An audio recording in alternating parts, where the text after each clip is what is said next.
Hello, guys, and welcome back to the ASL Season 19. Got a hell of a group here today. We're already almost done the round of 24. But this group, a lot of people have been waiting for it. Zero, Jaydong, Stork, and Skey. Yes, we've decided to go with Skey. Been bouncing back and forth between a few different pronunciations, but I think that's the most fitting and also the least likely to mess us up when we're casting names that are very similar. Yeah, I think so. It's going to be a little bit problematic otherwise. So the naming metagame will have to be that for the time being. There's Queen right there going by the ID 0 maybe on this tournament. I'm not too sure about that. If he's actually going to be going by Queen or 0, we'll have to wait and see. This guy doesn't need much of an introduction. He's been around for a long time. He was extremely dominant once upon a time. He had a little bit of a disappointing performance, though, in the last ASL set. And he did get knocked out in the group stages to the likes of Rain and Barrack. So I imagine he's looking for a little bit of a redemption road this tournament. We're getting our first look at Skey as well. Kind of looks like Hero to me a little bit. What do you think? Kind of familiar. Big guy, though. Holy, way bigger than everybody else on stage. Yeah. It's interesting, isn't it? Sometimes you get like these guys like Speed or something that have just a bigger presence. But this guy, look at him. He's built. He's just built differently. Look at him. He's square. He's like, yeah, what about it? I don't know. Stork looking kind of wide, too. Look at this guy. Yeah. Some big broad shoulders on him, holding up the Protoss race possibly this season. We can only hope so, and hopefully we see some great carrier micro from him against Skey if they do get into it. Would love to see something like that. Jaydong looking pretty trim and chill. He's probably one of the most silent killers up on the stage right now. You can see just how emotionless he is. He is a Terminator in his mannerisms and his demeanor, that's for sure. Yeah, absolutely. I'm hoping that Stork can carry the banner here for Protoss, because you know that Bisu's not going to be doing it. Man, what was that yesterday? Oh, I don't even know. Saying, I literally was staying awake in bed, staring up at the ceiling for like 4 hours, unable to sleep, just thinking about the games that transpired and what craziness we might have today. Like, who knows what will happen in ASL at any given time. This group could be just as crazy, if not crazier, as the others. Maybe not. Maybe we'll have some return to normalcy. We'll have to see if the Earth core is still spinning in the opposite direction or not. Well, let's set the stage here. Skey. He's the newcomer on the stage here. He got through in day number 2 over Movie, and he also beat Free. Before that, he took down BCM as well. So he beat all 3 of those players 2-0 to get through into through these qualifiers in day number 2. I was literally just about to say, as an addition to what you just said, he also took out BCM, this guy that somehow found a way of eliminating Hero on day number 1 of qualifiers. So that's why Hero's still in the tournament. And he also took out Queen once upon a time as well, not too long ago. So this guy was a little bit of a menace, but luckily Skey was able to get rid of him. Skey, in day 1, he actually got eliminated to best. So he's had a lot of practice so far in the qualifiers against Protoss players, but is not really going to be able to use much of that here today. Maybe if he gets a game versus Stork, but otherwise he needs to practice that PvZ now. Yeah. I'm curious though. Like, we can never really tell from this setting here just how the players are feeling. We did see, like yesterday, for example, everyone looked pretty calm, pretty cool, and calculated, and then we just saw some huge nerves and players falling apart and blundering. It was really wild. I just don't know how to call this one, saying. I mean, I believe that it's going to be Jaydong and 0, most likely making it out of this group, with maybe a chance here of an upset with Stork somehow being able to take out Jaydong. I'd imagine that is also a possibility. What do you think? Yeah, I'm going to lean the same direction as you. 0 Jaydong with the possibility of Stork making it through over Jaydong. I don't see a route through here for Skey. Like, it's pretty solid. It's a solid bet for any newcomer to the ASL that they're going to get eliminated immediately. Like, very few players ever burst through to the round of 16 on their first ever attempt.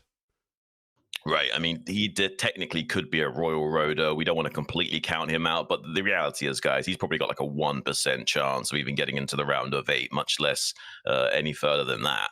So unfortunately, I don't think this guy is going to be long for this tournament. Maybe, just maybe, he can give us some good games today, get his nerves under control, and get some much needed experience if he does want to keep coming back in the future and keep making more runs at it. You do need every little precious bite of experience you can get, like Scan, to finally cool your nerves and play your absolute A game. Yeah, so my official predictions here, guys, definitely 100% Zero gets through. And I would say like a 40% chance Stork takes out Jaydong. 60% we're going to see Jaydong get through. And I put Skey getting through at about a 0%. But you know what? We've had some crazy upsets so far, though. I was telling you, though, before, Xun, that although we've had a lot of upsets, although we had a lot of crazy games, basically everyone we expected and hoped to get through into the round of 16 has done so. So that's an awesome surprise. Pretty much saying, and honestly, like we've called most of the upsets as well. Like I called the possibility of Killer taking out Bisu in that game number 1 at the very least. There was a few upsets, and we calculated the Terran group as well, that would be the most likely upset, and we did have Speed going crazy in that group. So far so good in terms of our ability to calculate the shenanigans that might be occurring. Well, I don't have a whole lot of information on Skey. Have you been watching a lot of his games so far, Xun? Not particularly. Honestly, he's had such little experience in the StarCraft sphere. He's had some events that he's been participating in, but just a handful. He's really not made a splash yet. This is his big debut on stage. Now, today is when he can set his legacy in stone. If he can somehow perform on his first ever appearance at the ASL, that would really be something. And he's sitting there playing with his hand, like just calculating his build orders, going over his plan in his mind, letting these guys talk whatever ish they want while he just focuses on keeping his nerves under control and going over his game plan. Well, we haven't seen him play yet in the KCM. We haven't seen him in the SCSL, unless I missed out on that. Really haven't seen him around too much. If he manages to do well here in ASL, though, we might be seeing a lot more of him as these guys improve and get into the ASL. That's when they really start to get invited to these other events, the pro leagues, the K leagues, that sort of thing, where they can start to make money off of this sport and do very well. But everything stems from performance in the ASL. Right. Yeah, pretty much this is the big enchilada. There's nothing that compares to this. There's a lot of guys that are really good online and they stomp the ladder and they look so strong. They show up to this event and just fall apart, saying it doesn't mean anything. Like, sure, you can do builds on the ladder and get a higher rank. I mean, great for you, but try keeping nerves of steel while next to these guys. I mean, people are afraid of Jaydong. Like, even though he's not necessarily playing as absolute A game in this current era, people just have this sense of atmosphere when they're just in the booth against him. And it's hard to play your absolute best when you feel the gravitas of this legend opposite you. It's really difficult to keep yourself under control in those environments. Like, you can probably play at like a 90-ish% of your usual skill level, but if you can't push it all the way to 100%, they're just gonna dominate you. Jaydong hasn't been looking like his old self, the tyrant of old, but I gotta say, Xun, he has been looking more determined than ever recently to perform at the highest level. He's been cranking out a lot of games, and he's been practicing very hard. You can tell from his performance in some of these other tournaments in the KCM. He's been crushing it, and he's been just displaying like a real determination that we haven't seen for a long time. Yeah, he definitely used to have that spark, and now he seems to have gotten his mojo back, and he's putting in the extra hours, the extra effort that's required of him to really perform. He's definitely not going to be able to perform like he did in that, pre-Kesper era. Post-Kesper, he kind of fell off a little bit, tried to transition to StarCraft 2, didn't really have a great time of it in StarCraft 2, if I'm being honest. Also didn't really come back to StarCraft 1 too strong either. Had some rather disappointing performances, but in recent times, like you say, has been playing much more closer to that A game that we know of him. Hopefully he can perform some great aggressive Zerg here today. It's just that everyone is so good at defending. They figured the game out more, saying it's so hard for his style to really flourish.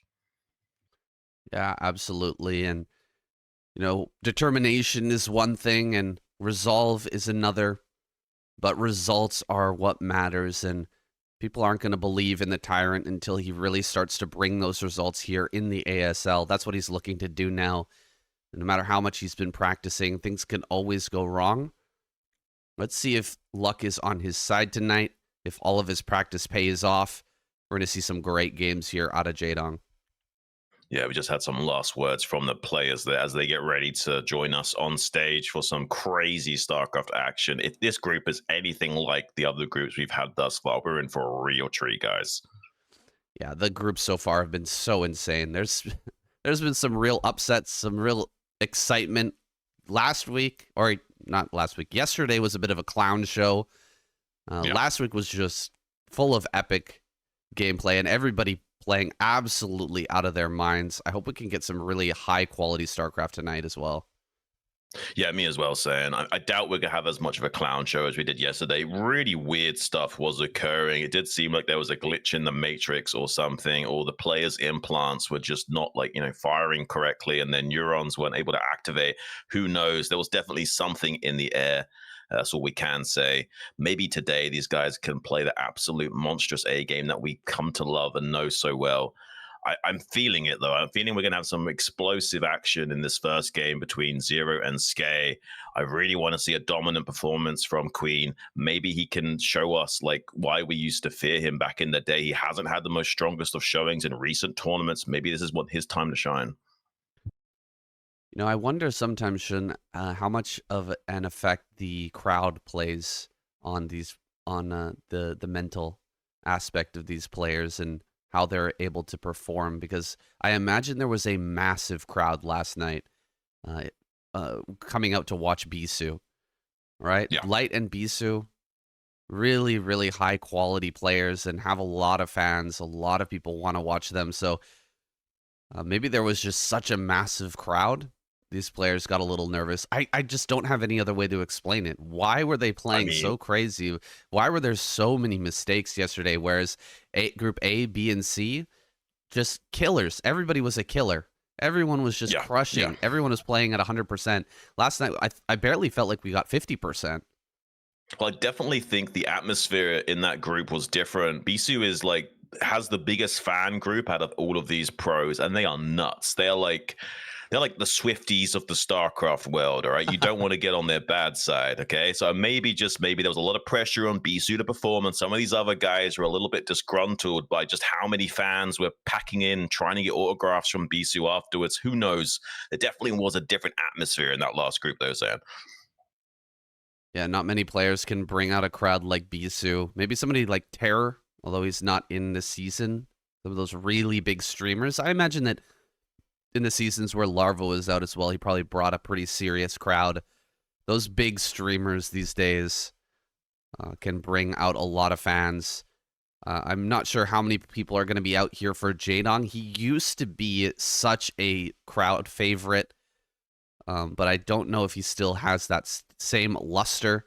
Seems like guys in the chat are not loving him as much as you might expect.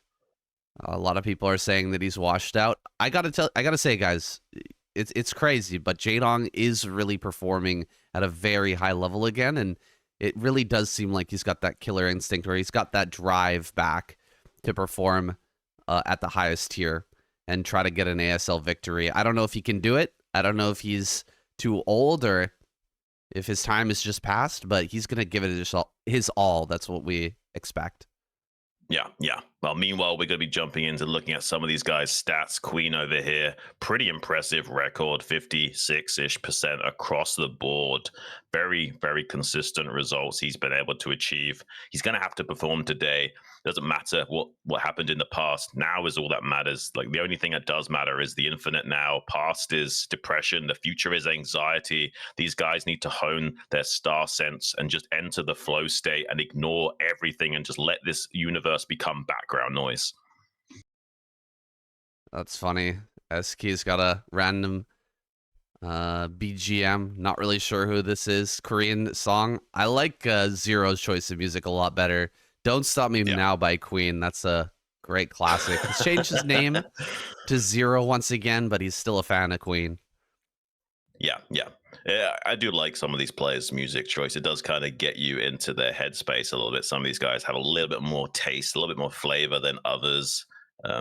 Have to hope that Skey here can somehow find his mojo in this series. It's going to be so hard for him to play his A game. It's his first tournament ever, saying, can he perform? We'll have to find out in just a few seconds. We're about to get started. Yeah, he's got a hell of an opponent here to start things off for his first ever match in the ASL. Queen, the two-time champion, back for more. He's looking for another title to put under his belt, but he's got to get through this up-and-coming Terran player. What will he throw at him? Is it going to be a BBS? That's how he was knocked out by BCM in the qualifiers of last season. If not, can SK face off against him in a long game, in a macro game?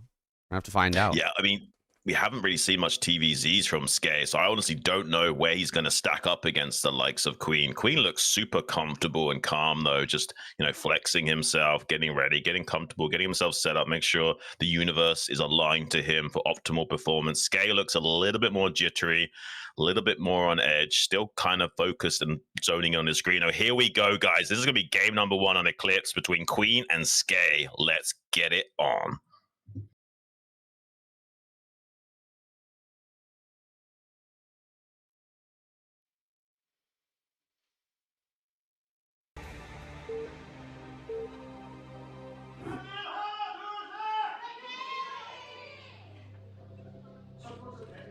We had a couple of cheers there. Wasn't able to bring you guys the first cheer because we had to block out the music for YouTube and for StarCastTV. By the way, shout out to everybody who's watching on YouTube. Come and join the live stream sometime if you guys have the ability to do so. It's at 7 p.m. Korean Standard Time, SCTVEN on Soup. It's fun to have a little community here. We're always checking the chat and seeing what you guys are saying, and it's kind of a communal experience watching the ASL. You guys get to talk to each other and all that good stuff. Part of the fun of being a StarCraft fan is the community and the great people that are involved inside of it. Right, right. And we do have such a special community here. Nothing really compares to this. This is the grandfather of esports. This is the OG. Nothing can compare to this. There are some people that are obviously revitalizing the scene by trying to come up with new strategies and what have you. Interestingly enough, though, we have a 9 scout out of Queen. So he's worried about BBS or 8 racks. He wants to make sure everything is under control, and he has a way of punishing a command center first as well by harassing the SCV, the natural expansion. He will even be able to harass this wall now. It's one benefit of going 9 scout is you can force them to pull SCVs off the line early on to get some compensation for this drone scout. These SCVs are not currently mining. Yeah, it's funny. I mean, I joked about the BBS right at the beginning of this game, but this would be an amazing counter to that. If you started building 2 barracks, you know, and Queen just starts harassing the SCVs, oh my goodness. It gets really bad really quick. Yeah, the drone scout is so early here that by the time he scouts Skey, he knows if he needs to throw down a pool or a hatchery or not. So it like makes you super safe, and you can just get a free win by harassing the SCV that's building the 8 racks or whatever. So really nice, cost-efficient way of dealing with the early game shenanigans here from Queen and putting on some pressure. If you feel like you're a superior player, then you definitely need to go for this high task interaction style to kind of overwhelm the weaker opponent. And Skey needs to be careful. He's almost losing this first SCV. Just 2 more shots with the spines. Doesn't get a little tickle repair on that. Giving each other a little bit of a hug before going back to work, maybe starting a union to get better pay. Yeah, I mean, that was some good damage, but Skey managing to slide through the egg there. You can click on a mineral patch to pull, to walk through. Obviously, Queen didn't have the ability to see the minerals up inside the main base, so he wasn't able to follow and get that follow-up kill. He's looking for a 3rd hatchery here.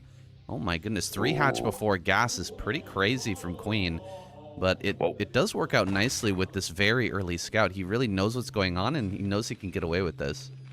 Yeah, he slowed down the barracks a tiny bit, which means the naked marine pressure is a little bit weaker than it should be. He also knows that this is a map like Neo Sylphid, where the ramps are really close on this third base, so you can just sunken up this edge and like make it very difficult to come up into here. So we might be seeing a very fast eco play into Hydra Defiler or something from Queen, nearly killing this SCV with that great moving shot micro. With manual movement commands, you can catch up to the SCV as well. Does manage to take that out. Really nice stuff there from Queen. It's not so much that you're just killing the SCV and getting a little bit of an edge. It's also getting into the mind of your opponent, and they don't feel so good when they're losing scouts like that. Yeah, absolutely. Just getting a one-up on that mind game. Skey is going to follow this up in kind of an interesting fashion. He actually throws down a gas. I thought he would go for a second Rax here and try to punish with kind of a quick 2 racks move out with a quick stim upgrade, but instead he goes for a very fast engineering bay, and he's going to get into an early +1, try to hit with maybe 4 racks really fast, really early on, right before the lurker timing comes online. So this is going to be an interesting tempo play from Skey, but he can't lose these early marines. If he starts going out on the map with this and Queen makes a bunch of lings and surrounds and kills all of these marines, he's going to lose all of his pressure. Yeah, and he has this early third hatchery, so he has way more lava resources available to him than usual, so making a few extra links isn't that big of a deal for Queen either, so it's good for Skey to just stay back here. One thing that would have been really hilarious if Queen did a 973, because having this early third hatchery, you have so much lava available to you, you can just play like it's Zerg versus Protoss and get a lot of Hydras out, and with the bio in small count, you can target fire those down, and Hydras have 80 hit points for just 1 supply. They're very efficient in that early game stage. It would have been hilarious if Queen went for that style to kind of school this Skey guy here, but it is instead just going to be a normal free hatch lair into Spire. Does have that early third base to get a very strong economic lead in this game. Skey's going to have to dig deep. This is interesting. Look what Skey is doing. He's going for a +1, and then he's moving out with this early bio anyway. He's trying to get the best of both worlds. What I was talking about earlier, where you go for a 2 racks push, you get the second racks, then you get the gas and the academy, and you try to push right around this time. You're trying to force out 4 sunken colonies, and when you go for the very quick +1, you can't really afford to do that. You can't afford to push out and actually force those sunken colonies. But he moved forward, and Queen automatically made those sunken colonies. So he gets the best of both worlds here. Skey is in a pretty reasonable position. He forced the sunkens, and he's going to have that quick +1 with that really strong mid-game timing. This is actually going quite well for Skey. And he also got a very fast factory here as well, saying we could potentially have Valkyries or something as the follow-up to this play to try and deal with Queen's Mutalisks in this mid-game phase. We'll have to see if he wants to throw down an armory right away or not. It is a very quick starport coming out for him. Who knows, though? It could just be a dropship to try and bypass these Sunkens as well and get some Marines behind the mineral line at the third base at some point. We don't know for sure, but that is a pretty fast factory. That is a fast factory, and there's the armory plus the add-on. We're going to see a bit of that fantasy-style play come through here for Skey. He is going to go for a tank push. Perfect for breaking through right as lurkers come online and before those defilers come out. We'll see if he's able to make that happen. Gonna have to probably save some scans up. He kills the Overlord here over the natural to remove a little bit of that vision. But you're not going to have early science vessels. So if there are lurkers out and he gets a hold position play, that could absolutely ruin your day. So Skey is going to have to save some scans, hold down, batten down the hatches here, prevent too much damage from these mutas, and then gear up for this big timing push with the siege tanks and Valkyries. We finally have this 7th Mutalisk here, so we can start to come in and one-shot these SCVs in the natural expansion. This isn't the most optimal setup from Skey here. The way these turrets are set up do really hurt the optimization of these SCVs mining in the natural expansion. It does make him somewhat safe against these Mutalisks. He is taking 3 or 4 missiles from those long bolts every time he comes in. I don't know, though. Like, I'm a little bit worried for Skey if he can't make this Valkyrie tank push work. He's going to have like one timing window around 9-10 minutes where he just comes and tries to smash face using the Valkyries as point defense and the siege tanks to get rid of the sunken colonies. All Queen needs to do is snipe one of these first 2 Valkyries with Scourge and then take out the tanks, and he'll be absolutely fine. But he might not be able to do that. Maybe Skey can perfectly execute this and escort these units to their critical locations and put on a lot of pressure to our Zerg. 2 to 3 Valkyries, 2 to 3 tanks, and it'll be time to go. Skey has a pretty good supply of Marines, and you can see that Queen is already realizing what's happening with those mutas scouting the army. He knows he needs to buy time for that critical Defiler to pop out. He's about to start the Defiler's mound now, but he needs to slow this down, and he will do so by, rather than trying to snipe, he might also try to snipe something here, maybe go for the tanks or something like that. Maybe go for a Valkyrie or 2. He's going to start to sandbag this with some sunken colonies out in the front. Now, I don't want to see Skey try to hit one of these Overlords. That's just such a good bait. If he starts hitting one of those Overlords, he could easily end up losing one of these Valkyries, and then the mutas can fly in and snipe down one of these tanks. So he's got to keep everything together, everything alive, and he's made it here to the front. He's going to start to push in, but I think there's enough sunken colonies here to buy a bit of time for Queen. Yeah, he's got about 5 or 6 sunken colonies. That should sandbag 2 tanks worth of DPS long enough. He needs Bio to also help break through, and that's why he's got these lurkers out in front, buying extra time for his other sunken to finish. It just takes so long. He's spread out his sunkens like this, so the splash damage just can't even help him chew through that. He needs to get this 3rd tank up here to actually break through this quickly enough. 2 tanks isn't quite fast enough. It gets a snipe on the Valkyrie as well, saying that's pretty huge. Now it's going to be even harder for him to protect these units. He was zoning out the reinforcements, but now he's trying to sneak around the back with 2 lurkers to block off any more, trying to utilize the mutas in defense mode only now. Skey is making some progress in breaking through this natural, but the Defiler mound is finished. Consume is on the way.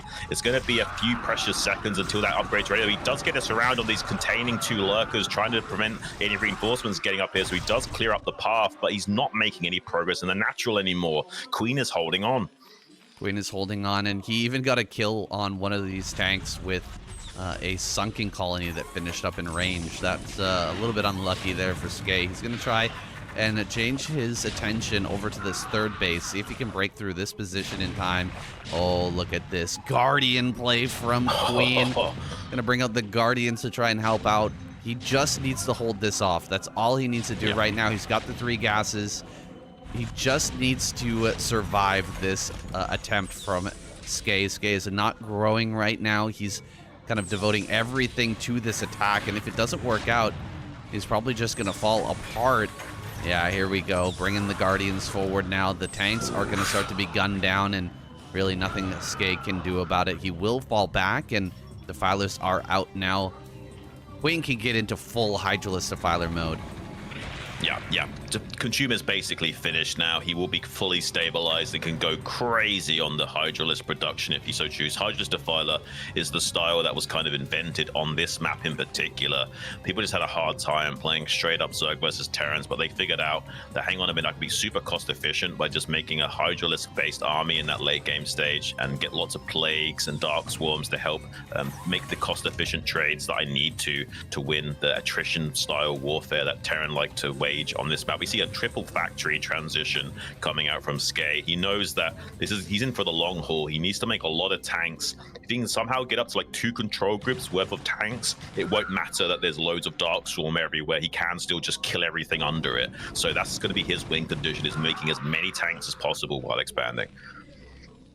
It's not looking very good here for Skey, but I like his follow-up game plan. It's just didn't really get much done against Queen, and Queen is so scary in the late game. In fact, he's already ahead in supply, and he's got quite a bit of money to start throwing down bases all over the place with Skey building up. Oh gosh, oh my gosh, that's such a big snipe there. Yeah, one of the first vessels going down. He has some vultures out on the map, and I kind of like this from Skey. He can start to throw down mines everywhere. One of the most annoying things to deal with as a Hydra Defiler player is those mines. They can snipe your Defilers and kill off a lot of lurkers as they cross the map. He throws down a very big plague, a huge plague on this army, but I don't think it's enough to save the hatchery. Looks like that'll be prevented, at least for now, but at the cost of a huge portion of his last Bioforce. Right, this is not an effective trade here from Skey at all. Like, it does slow down the gas of the Zerg, but we're in a Hydra Defiler mode. We do not need as much gas as usual. We are happy just churning out Hydras with a few Defilers. He's already got quite a few Lurkers and Guardians to leverage without needing to produce any more. He just needs to kind of keep the game state maintained and not allow Skey to expand any further than this. Keeping the Terran on 3 base while you explode in bases is going to be the aim of the game here. Once Skey tries to push up to this top lane and take this 4th base, it's going to be problematic for him to hang on, to say the least. And these Guardians can also wage war on this southern vector, putting pressure onto the natural expansion of Skey, as well as defending these 2 pocket bases in the bottom right. Absolutely disgusting levels of macro coming out of Queen. 4 hatcheries in the main. My goodness, that is so much production, and he needs it. He's got a lot of money banking up right now, and he's exploding ahead in supply. We're going to see Queen get this 4th base online, go up to an insane level of army, and then start to kind of consume the rest of the map, surround Skey, and set up for a final attack. Skey, excuse me. I forgot our little our little conversation. Skey is going to have to just continue to build tanks, try not to lose any there, and build up to a big defensive position, but I doubt he can get a 4th base going, and that'll be the kind of clincher. If he can never get a 4th base, he can never really get this mech play off the ground. Right, the annoying thing is he has to irradiate these Guardians, but he wants to save the irradiates for the Defilers and what have you. He's going to try and force the issue and get some of these tanks sniped out. It's basically like Protoss versus Terran. You just want to keep the tank count low and not allow them to get a critical mass to leverage against you later on in the game. He has done a pretty good job of sniping some of those tanks, but Skey also does still have quite a few left in reserve. If he can somehow stabilize, he's going to be okay, but look at this, how much damage he's received in the natural expansion. He's not really mining there. He has no hopes of securing this 4th anytime soon. Lings on move command, mind dragging into those tanks as well. Really cost efficient play here from Queen, just slowly dismantling Skey, who's playing with a sense of panic right now. You can see on the camera's shaking, and he's darting his eyes everywhere, trying to keep up with the absolute shenanigans of Queen. He's playing out of his mind right now, macroing all cylinders. Maybe, just maybe though, somehow Skey can dig deep and pull this game out of the bag. But look at this, Queen, like his namesake, pulling out lots of Queens right now. 8 starting to bank up energy. It takes 2 minutes for that energy to reach enough that you can start brooding in these tanks. But when that occurs, oh my gosh, is it going to be devastating for Skey. I honestly, oh my, oh, that plague. Oh my goodness, on all of these units as they're coming out of the rally point here. They're just going to go down to 1 HP immediately, and Lurker underneath the Dark Swarm, so annoying. He's going to run forward and snipe down that vessel. Vessel count has just not been able to keep up. Throughout this game, it's been continuously lowered over and over and over again. He's brought some SCVs forward to start repairing some of these tanks. You know, Skey is not playing a bad game by any means. He's really played quite well this game. It's just Queen is so godlike. The way that he responded, even to the good moves of Skey, like going for that attack, that kind of fantasy-esque attack with the Valkyrie tank, was a great idea. It's the right way to play against what Queen was trying to do. And the transition here into tank and factory units, I mean, it's a great idea from Skey, but Queen is just dominating him with pure macro, and his decision-making has been fantastic. The way that he stretched out those sunken colonies, his timings were absolutely on point. He's just getting a bit outclassed, I think, Skey is at the moment. Yeah, his cheeks are puffing out a little bit of how much oxygen he's trying to get into his brain. Tongue also pushing up against that cheek. He's really struggling to maintain composure while dealing with this much pressure. Supplies are looking okay for Skey. It's just that it's not good if the Zerg is ahead of you. Like, he's like almost 20 supply behind Queen now. He cannot deal with this for much longer. There's not a critical mass of tanks to really use against Queen in securing the additional bases. And now we have the problem that about 8 tanks are going to die. If somehow the Queen dies before the Broodling connects, it doesn't count. So there is still hope of you, sniping the Queens or getting an EMP before they come in, but it's not going to occur this time. He's going going to kill so many tanks, saying, look at that perfect clone. So many go down. Some Hydra's trying to get a flank on the bottom as well to pick off 1 or 2 of these tanks in addition. It's just going to really cripple Skey's efforts in taking a 4th base here, not having the tanks needed to do so. Oh, he can barely hold on to this 3rd base right now, Xun. It's looking like a nightmare, a Terran nightmare with Zerg completely surrounding him all over the map. A dropship goes out. Skey gonna maybe get some damage going over at that base down bottom right, but Queen, he's got to have like 70+ drones at this point. He is stretched out all over the place. He's going to run right up on top of these tanks. Even though the tanks can still deal that splash damage, underneath the Dark Swarm, it's not going to matter. That's too many Hydras.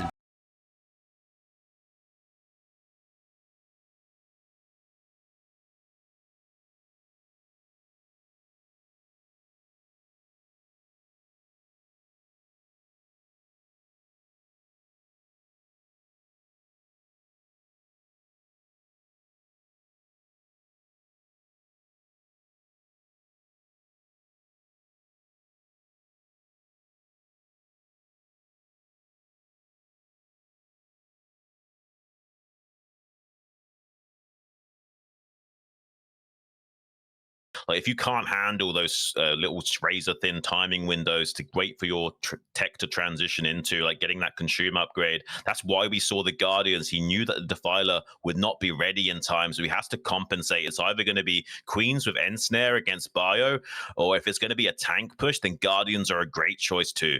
I mean, Guardians are essentially like tanks that fly, right?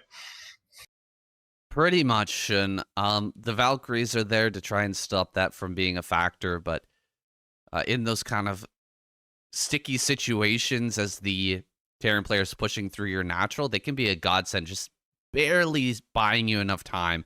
They're not there to win you the game or to even break the push, just to buy a little bit of time so you can get that Defiler out, and they do serve that purpose pretty well.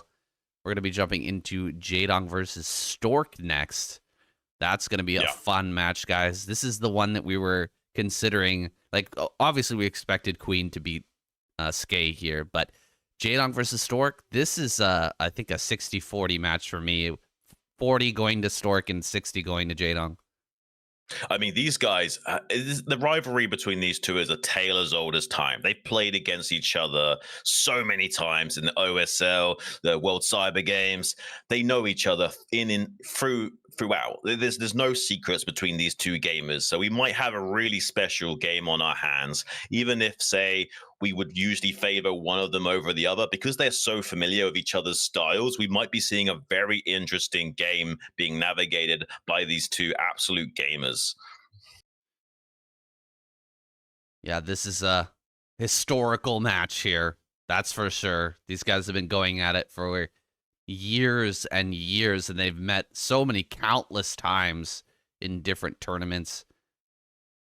I'd love to see the actual statistics between these two and who's ended up winning more. And I imagine it's got to be Jaydong, but we had a pretty epic match in the Soup Duel series recently, best of 7 between Jaydong and Stork. And I won't ruin the results for you guys, but if you want to check it out, take a look at the VOD list here on Soup, or you guys can go over to my YouTube channel, Saiyan KCM. You can see all of those VODs. But that was a great match. I could be wrong. I mean, I could be wrong, but something's telling me that Stork's actually gotten the slight better end of the stick historically between these two. I could be mistaken, but I'm pretty sure that Stork has ever so slightly edged out against Jaydong and beaten him one or too many times more than Jaydong's been able to take him out in some of these major events. Way back when, we're talking like 2007, 2008, when Stork was picking up OSL championships and being the World Cyber Game champion as well. Well, whoever wins this match is going to have their work cut out for them. Queen is waiting. Zero is waiting in that finals, in that winner's finals. And he is a force to be reckoned with, as we just saw, at the absolute top of his game. I don't know if Jaydong or Stork can take him out there. These guys might actually meet twice in this series. If, you know, whoever ends up winning here probably loses to Zero, and then we'll probably meet again in the finals, the losers finals, but we'll see. Yeah, similar to how we had a rematch between Bisu and Killer in that last group stage, we might be having a bit of a rematch between some of these guys. We'll have to wait and see just how it pans out. We never really can tell. I mean, we've had some crazy upsets in this tournament. It would be really kind of exciting, though, if somehow Stork can make it through. As much as I like Jaydong, I also have a soft spot in my heart for Stork for a long, long time now. Yeah, he's been performing quite well. I mean, he's giving us like a little bit of especially last season, he gave us a little bit of hope, you know? He kind of planted the seed that maybe he was getting back to his original form, but kind of fell apart last season. This season, he's been looking good. It seems like he's practicing very hard. I think this is a player that he could possibly beat. He could take down Jaydong here. I wonder what he's feeling like. I wonder what he thinks his chances are. He looks pretty calm right now, maybe a little bit almost lethargic. I hope he's got the energy. I hope he's got the mental stability here to take on Jaydong. I know that he's faced him a million times, but as you can see, he doesn't have the best record versus Zerg. Right. Both of these players have been struggling to perform in times new, but maybe they can find some vigor today. Stork, though, does look a little bit flat, a little bit neutral, like he's been practicing so much and he's tired, maybe not getting the best of sleep. We'll have to see how he performs. He might just be so calm as a cucumber, he's not even registering on the emotional scale. Looks like Jaydong head down. He's really focusing up right now, you can tell. Is getting into his zone here as we jump into our second game of the night, guys. Jaydong versus Stork. Here we go.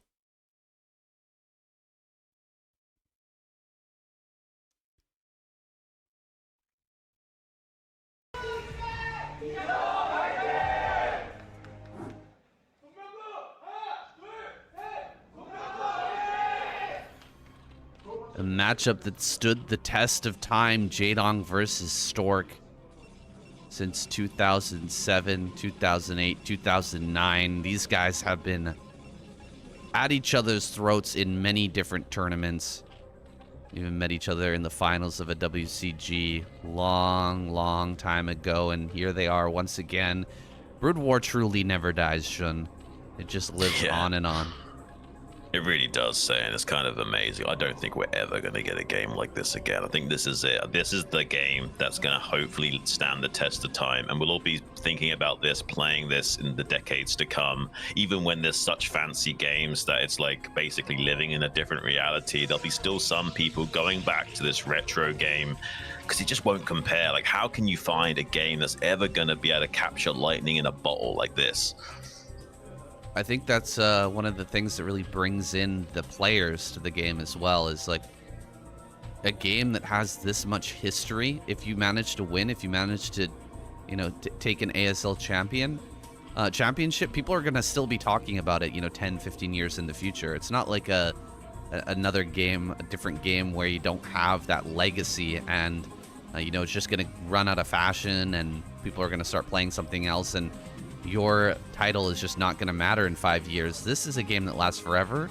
People are still going to be studying your games, you know, 10, 15, 20 years in the future. Yeah, there's so many tournaments out there where you just don't even know those guys anymore. They've retired. You don't even talk about those games anymore. These guys have been around for decades, and we're still talking about them and their exploits from those times past. They're just such gamers, saying it has to be said. Flash himself was considered the ultimate gamer of all time across all esports. Hopefully some of these guys can maybe steal that mantle away from him. He's not been in the scene for some time. He's stepping out of this tournament as well. Might be seeing him in the next one, though, after those wrist injuries are taken care of. He's had those operations. A little bit of harassment from Stork. He did throw down a very optimized forge at around 13 or so supply so he could squeeze out the Nexus nice and on time. You don't need to make the forge any earlier than that unless you're planning on doing a cannon rush, so it's very common to like delay making this forge as long as possible to get a little bit more mining time, a little bit more optimization. Yeah, this is just a commitment to 4 lings, Jaydong. If there was a zealot coming across the map, he would be able to deal with that appropriately. This is not really a force that can get through the natural when there's a cannon finishing up, so he won't really be able to do too much with these lings. They'll just be sent around to scout and And maybe get rid of a pylon over here. If he places a pylon here, it's going to be really annoying. No, he does not. Stork, his build is pretty tight right now. He's got the Nexus. He's got the Gateway. He's trying to get that gas going. Doesn't have any extra room for a pylon, but sometimes that can be a really nice play. Just throw the pylon down at the third base and prevent that. Jaydong will have to, you know, throw down a hatchery somewhere else or maybe off to the side. And just because he doesn't have those lings over there, they're all spread out on the map. You can't kill the pylon with the lings. It builds faster than the damage can come out. It's actually 4 lings that kills the pylon a little bit faster than it builds. Yeah, he does kill that probe right before it can spot the lair, so he doesn't know if this is 973 or going to be a 3-base Spire play. Does keep Stork in the dark a little bit. Might want to think about sending out an additional scout soon. He can just wait for the Corsair to come online, but sometimes it's a little bit too late. Like the Corsair spots the Hydras as they're inbound to your base, so it's not really the most optimal of things. You kind of have to like start the additional cannons and then cancel them once you don't see anything coming if you can't get a probe or Zealot scout out there. So we might be seeing an early Zealot move out here from Stork, maybe with the first 2 Zealots as well. Yeah, that's the first one moving out to try and not only put on some pressure of Jaydong to make him have to worry about this Zealot, but also to hopefully get some scouting information later. He's just stopping it here because he wants Jaydong to think it's going up to the top lane. Then he's going to run it either back or down the bottom lane. Yeah, there's so many different lanes on this map. It's really hard to catch on to that Zealot that might be coming across. He's delayed this for a long time now. He's going to actually send it back. So just trying to force a couple extra lings out of Jaydong, and now going to return that to the wall. Back at home, making a Stargate. Jaydong is going to be getting into his drone production here, and with that layer, likely to throw down the Spire. Just get a couple of Scourge out. No idea yet if he's going to really commit into Mutas, but we know Jaydong's Mutalist control is absolutely next level, and it's been really popular so far. So in the ASL Mutalist play against Protoss, it's just been really trendy lately in general. Yeah, we see these cannons being put down right underneath that forge. He wants to protect that upgrade in the possibility of a fake Hydra bust. Doesn't want to allow the wall to die for free here. So wants to make sure he can get the upgrade finished up to make sure his Zealot legs timing is very strong. He got like a very early Citadel to make sure the leg enhancements are as crisp as possible, so he can go for some early Zealot Sair pressure and make things a little bit more tricky for Jaydong. He may even need some Mutalisks and Scourge to deal with that Zealot force later on. Got the 4 Zealots here in the natural. He hasn't moved out with those just yet. First Overlord going to go down as the Zealots are pushing out. Looks like he does turn around, goes back home though. Stork just kind of playing with Jaydong, and he's not falling for it at all. He's only built like 4 lings this entire time. He's really skimped hard on these defenses, and he's gotten away with it so far. Stork gets the 1 kill. He's going to retreat now. Keep that Corsair alive. Really, really important. But honestly, Jaydong's done a great job of just not biting when these Zealots come out, and it's giving him a pretty decent position. He definitely called his bluff, saying, now finally though, Stork will be pulling the trigger and committing these Zealots to the third base. He can block the ramp, so Jaydong will have to squeeze out additional Zerglings. Now, pretty good surround on that first Zealot, actually. This makes this threat way less of an issue. He can easily clean up the remainder of these Zealot forces. Leg enhancements will be finishing up in like 20 or so seconds, so he'll easily catch the majority of these Zealots before their upgrades kick in, and that's going to be problematic for Stork. There's the leg enhancements, a little bit behind schedule for him, unfortunately, to save these Zealots, and he's doing a beautiful job of body blocking these Zealots and catching some of them. He's doing a fantastic job. These are Jaydong lings. They are kind of special, man. Look at the surrounds, dude. He's actually catching this. Oh my gosh. Gets rid of that Zealot. A little bit of extra value out of those early lings. They're not going to be worth very much here pretty soon as that +1 finishes up and the Zealot number grows. These lings are just going to get kind of eaten alive, so getting a little bit of that extra value out of them here early is very nice. This Corsair count is quite high, but that means alternatively the Templar count will be very low, so mass Hydra play is quite viable. Jaydong Hasn't thrown down his 6th hatch yet, though. What do you think of that, Xun? No 6th hatch here yet. He's taking his 2nd gas and no 6th hatchery. Does make you think that he is considering doing some kind of like fast lurker play. Usually that's he does throw down the 6th hatchery finally. Yeah, basically 5 hatchery, 2 gas with third on the way means like it's some kind of really fast ogre zerg or a fast lurker play to optimize spending their gas. But in this case, it is going to be a bit of a delayed 6 hatch Hydra, but he is also taking the 3rd gas, which makes me think he's considering the option of building some Mutalisks as well this game. I guess it depends on if he can snipe some of these Corsairs or not. If he does manage to maintain this Corsair fleet, the Mutalist switch won't nearly be as potent as he needs it to be to snipe the High Templars, but he could still go for it even with the Corsairs if you manage to run around them and avoid them, or you can still dive on top of those High Templars as well. So Jaydong is banking up a lot of gas right now. It could just be for some lurkers to make a big long macro game out of it later on. We'll have to wait and see. Yeah, these Corsairs are still in pretty high number, not committing to dive on these Overlords just yet. It's about time for Jaydong to start moving out of his natural and 3rd base, get some presence out on the map. You don't want to allow Stork to walk across, but Stork has so few overall ground units. He's really low on Zealots, and so he's not actually going to be able to stand up to these Hydras. Even with Storm, he would have a very hard time. So, well, here comes those Corsairs now, going to get a couple of snipes. At least the one anyways. Supply blocking Jaydong for now. Some Zealots over here on the top left have actually been spotted. That was getting prepared for a counterattack, but Jaydong locks onto that, and he's going to go ahead and push that back. Stork, is he going to start to move out? Or is he going to sit here in his natural? Has he underestimated the number of Hydras that have been made? I only see 2 cannons here in the natural. If he loses all of his Zealots, he could become he could have a pretty difficult situation where maybe Jaydong could just push right into his natural. Absolutely, saying this could be worrisome for him to say the least. He does need to somehow get some tempo in this game soon, or Jaydong's going to run away with it. He's killed so many of these Zealots early on that there's not going to be a critical mass of army to fight with. He is now getting some natural expansion with some Zealots, though. There's not enough Hydras to fight the Zealots on the ground and the Corsairs. He's trying to lurk an egg block to make that a little bit more cost efficient to deal with. Did snipe some Overlords to supply block Jaydong. If he can somehow find more and more Overlord kills and keep Jaydong supply block, that would be great for him while he tries to get this 3rd base online. But there's the fast lurker play from Jaydong. He has enough gas that he can just make as many lurkers as he desires to maybe set up a contain right now. The army is surging towards that rally point of Stork to try and set up this contain. This is going to be problematic for him, saying if he does get all of these lurkers down here in a kill box.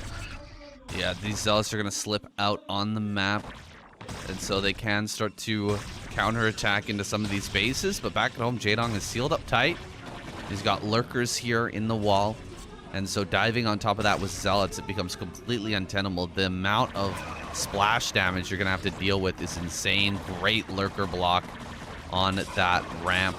That's going to allow him to target onto the Corsairs as they try to dive forward, and that just makes it so hard to deal any damage without losing every single Corsair. So Jaydong handling this really, really well, man, and with some incredible finesse. The lurker egg blocks have been absolutely fantastic so far.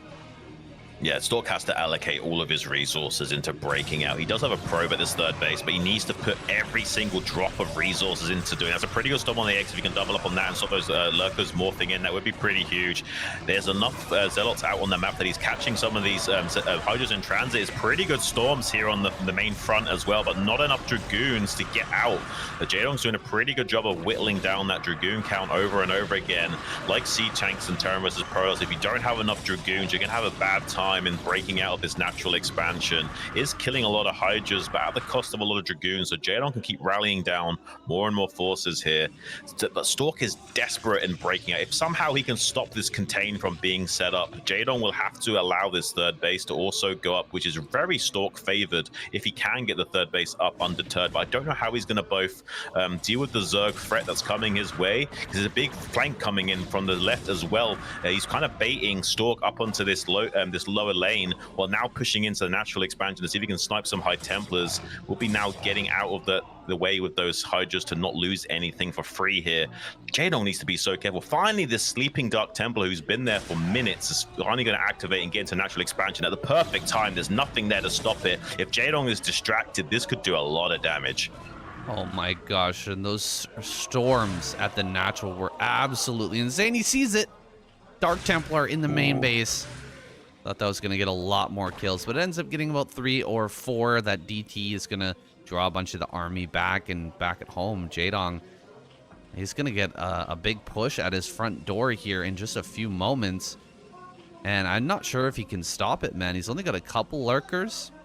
He's got quite a few Hydras here mixed in, but the storms previously were so good. He really crushed that army, and now Jaydong really on the back foot. Counterattack can come into the third base while this is going on.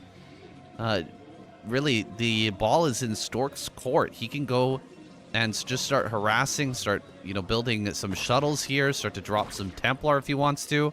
Jaydong is in a really rough spot. It's hard to grab a fourth here when you've got Zealots on the left-hand side. Oh, great idea, actually. Jaydong going to go for the tempo play. He knows that it's going to be very tough to just outmass Stork right now with pure Hydraless Lurker. So building a bunch of bunch of Mutas and just going after the Templar back at home, he might kill every single Templar here and give himself a really good opportunity. Oh, look at these high Templars. They're desperately trying to get back to the safety of the cannons. This is going to be problematic for Stork. If he does lose like 3 or 4 Templars to the Mutas, he might just fall flat on his face. He's barely got himself into a great game state. He just needs to not lose these High Templars now to these Mutalisks for free, so he can still trade cost efficient. You can see them all just hiding out at that Nexus, kind of scared for their lives, because they will be one-shot by these Mutalisks. He's sharking around with them now. He's going to try and do a dive into natural expansion to find them. He can't find them just yet. He's wondering where are they, and Stork's doing a great job of obfuscating exactly where those critical utility units are. Now he's finally going to bring them to bear, while Jaydong's had enough of trying to find them. Is going to try and commit to this third base. I'm not sure this is a good move from Jaydong. He needs to kill these High Templars, but oh, look at that storm, saying so many Mutalisks dying. I think Stork is doing it. There might not be enough Zerg here to handle this force anymore. Stork is going to not only maintain the defense of this third base, but now he's got such a cost-efficient army. Jaydong is on 80 supply to 140 of Stork. That's a deficit of 60. He needs to somehow make up. Fourth base is only building. It's not even finished yet. And we have a Zealot hit squad making its way downtown to try and take that out.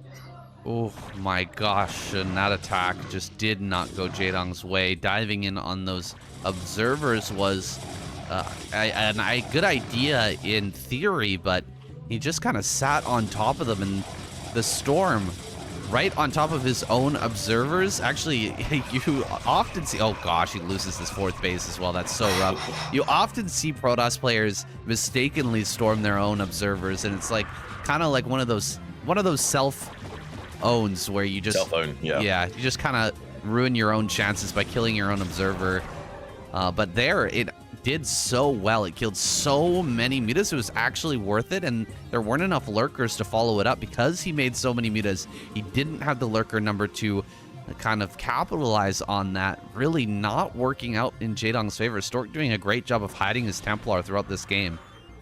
Yeah, it's a Stork's game to lose right now. He just needs to not make any critical blunders, keep his army in one big death ball, leverage it against the Zerg, force a fight, and start skirmishing. There is no way that Jaydong is going to build a big enough army to stop this, as long as Stork just keeps his forces together, storms well, and doesn't make any blunders like losing observers. He got like 2 observers with this army, so if somehow Jaydong could snipe these, maybe he better hang on, but it's not going to be the case. Look at how much storm is available to Stork right now. He's even using the geometry of the map. So it's only like tight little choke points for Jaydong to attack into if he's trying to get a flank as well. So Stork's doing a great job of shuffling his army into a great siege position. There's nothing Jaydong can do. He went, but he's still probably having a big sigh of relief at the end of that, knowing he's just taken down the Tyrant. He's taken out the Tyrant, and in pretty strong form. Really didn't seem like many mistakes were made by Stork this game. Didn't really seem like Jaydong made a lot of errors either, but that engagement in the natural, that first engagement we saw with the Hydras versus all those Templar, Dragoons and Zealots, it did not go well, man. And you need to get some momentum there. With that big army going in and just losing a ton of Hydras to Templar and Storm, you're not going to be able to take the fourth. You're not going to be able to overwhelm the army. He tried to go for the Mutalisk play to correct course there to get some of that momentum back, and he just couldn't make that happen either. A loss here for Jaydong, and Stork goes to the winners finals. Kind of wild. I mean, we were talking about this, though. We were talking about Stork's chances of making out of this group. We definitely didn't think this was going to be a shoe-in for Jaydong. Jaydong was actually the one guy out of all four of these Zergs coming up that we thought, hang on a minute, maybe this is the guy that's not going to be getting through. So yeah, all eyes are going to be on Stork now. Is he going to go the distance against Queen as well? Imagine if he gets out of this group 2-0. We'll be talking about that for sure. Oh, imagine if Jaydong loses to Skey here. Yeah, that would be rough, especially after. I mean, Skey really played well in his game versus Zero. If he plays like that against Jaydong, it's going to be hard for Jaydong to hold out. Like, that was a strong game. That was a good, solid TVZ. I think he was a little nervous. Like, he definitely slipped on his macro a little bit during that attack, but the theory behind it was very, very good. I mean, the camera for Jaydong was shaking a lot during that game, which is always indicative of a player not able to compose themselves and their arms are just moving a little bit too aggressively. You kind of want to stay supple so that your arms and fingers can move fluidly and quickly, but without too much exertion of energy and force. If you go a little bit too crazy and tense up your arms, kind of like it's a kind of an oxymoron though, because it's like punching with your arm relaxed. It doesn't feel natural to punch with a relaxed body, but that's actually what you need to do in StarCraft. You need to be as supple as possible so you're not too rigid. If you're too rigid, you will break. You need to be flexible. Jaydong, such a sad story here. Getting taken down by Stork. He had a very good run in the qualifiers. He took out Ride Sky. And I would actually put Ride Sky above Skey in relative power rankings. So, in theory, he should be able to take out Skey. I really hope that we do see that happen, because there's a good possibility we end up with a Stork versus Jaydong rematch. In that case, I think that would be the best for everybody, including the fans here. I think so. But we'll see. We'll see if Stork can pull out something amazing versus Queen. I don't expect it to happen, but maybe he's got something special planned. Right. Yeah, my money would be on Queen beating Stork here, Jaydong beating Skey, and then we get the rematch between Stork and Jaydong in that finals match, would be my prediction, saying I have a feeling that's the road we will get, but who knows? Anything can happen in this tournament. We have so many crazy upsets already. We never know for sure. Oh, yeah, absolutely. I mean, Stork could definitely pull out a win versus Zero if things go a little bit off. Just a best of one. If it was a best of 5, I would say no chance that Stork can take him down. But best of 1, man, things get kind of wacky. Maybe he can take him out. Really, though, Zero has just been on such a strong level lately. He's been absolutely crushing it. Recently got an all-kill in KCM, if I'm remembering correctly. Yeah. Just once upon a time, Yeah. He was such a force to be reckoned with in this matchup in particular. For about a good year and a half, he seemed unbeatable in Zerg versus Protoss with his understanding of that late game transition and how to set up an indestructible wall of Zerg and just having great defiler mechanics to plague your army into oblivion. This guy just gets it, or at least he used to. Let's see if he can still pull out the same kind of performance we're used to seeing from him. He does seem very in shape, and his Zerg versus Terran looks a little bit scary. He didn't make that many Mutalisks versus Skey, if you remember. It was literally just the initial 7, and then he just sat back and macroed up and felt very comfortable and confident in doing so. He had that very well calculated in navigating that defense. He didn't seem flimsy at all. No, he didn't seem flimsy at all. I think he played a great game. Very smart decision there as well. I'm sure that's a strategy he learned from his losses. Every win teaches you something, but really losses are the best teachers, and that loss versus BCM, I think it maybe put a scar on his mind, like maybe sending out an early drone. I need to put a build together that can take advantage of like a 9 scout. And he's really put together a sick build on Eclipse at least to get that early scouting information and figure out if he's being cheesed or not, and then go into a really strong follow-up. Yeah. Guys, I'm so excited to bring you these games. Please show us your support, your love in the chat, the Patreon. Anything is so greatly appreciated, whether or not that's in the form of your donations, your money, your wallet, or just your love for the game, your beautiful comments in the chat and on the YouTube videos that we upload. Everything is so appreciated. Whatever you can do to help keep the lights on here today, to boost the algorithm or whatever metric, it just keeps us feeling even better about spending most of our week preparing for this and bringing you these great games. And hopefully we can keep doing it for a long time to come, Saiyan. Absolutely, guys. We really appreciate you, and we hope that you'll check out some of our other StarCraft-related content as well. If you're just one of those guys who only watches ASL, there's so much other good stuff going on right now. The KCM, the Soup Duel Series, the SCSL, and many more.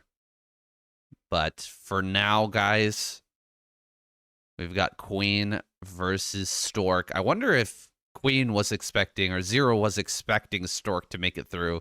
Did he think he was going to be playing PvZ next? I'm not necessarily, you know. I actually think maybe he didn't expect that. It could be. I imagine he's also got enough preparation that he has planned both contingencies, though. So he's definitely got a solid game plan in mind. It's just maybe not the most expected outcome for him. Let's see if he can handle this. This used to be his favored matchup, what he was so comfortable with. We'll have to see how he's looking currently. Stork there seems a little bit sweaty in that booth, a little bit hot maybe. Hopefully he can calm himself down. He's going to need every drop of energy available to him to muster in dealing with this absolute macro powerhouse sitting across from him. Yeah, if this goes late, I think the chances of Stork managing to take a win are going to get less and less. Here we go, guys. Winners match. Stork versus Queen. Let's begin.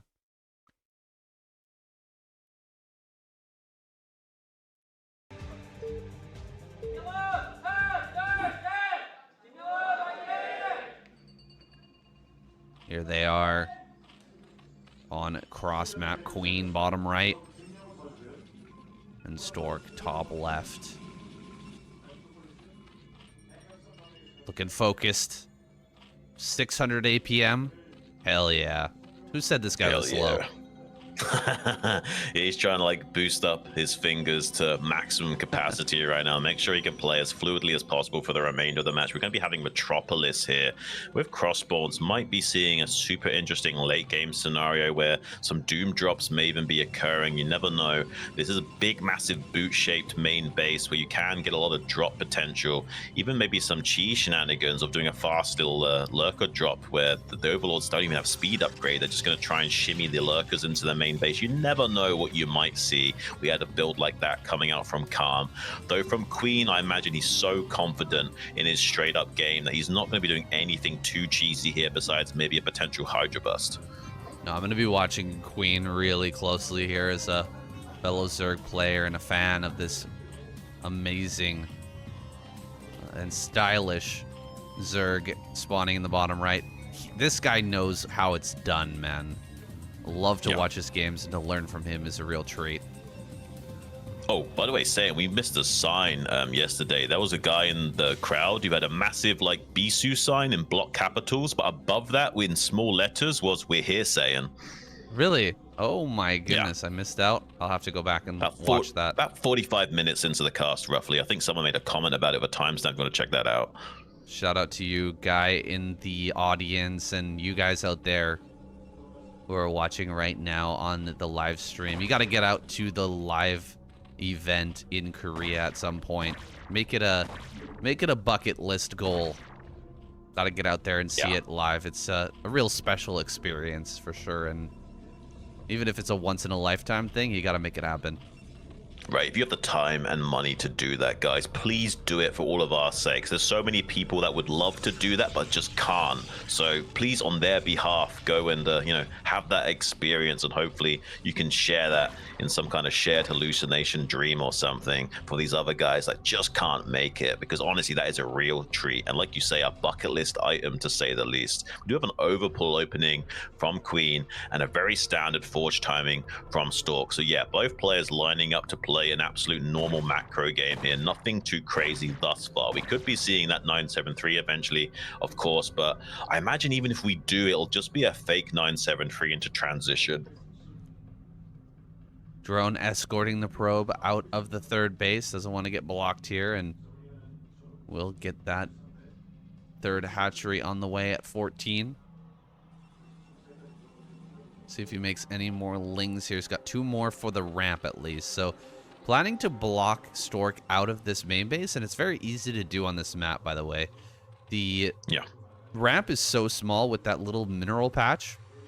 We haven't really seen that much before. We've seen a lot of egg-based ramps be popular in the past, but the mineral thing it's kind of new here for Metropolis. It really does, though, choke up this ramp so much. 2 lings will definitely be able to block out that one probe, and Queen can obfuscate what his follow-up plans are. Maybe threaten to possibly do some sort of 973, but I imagine we're going to see a layer out of him.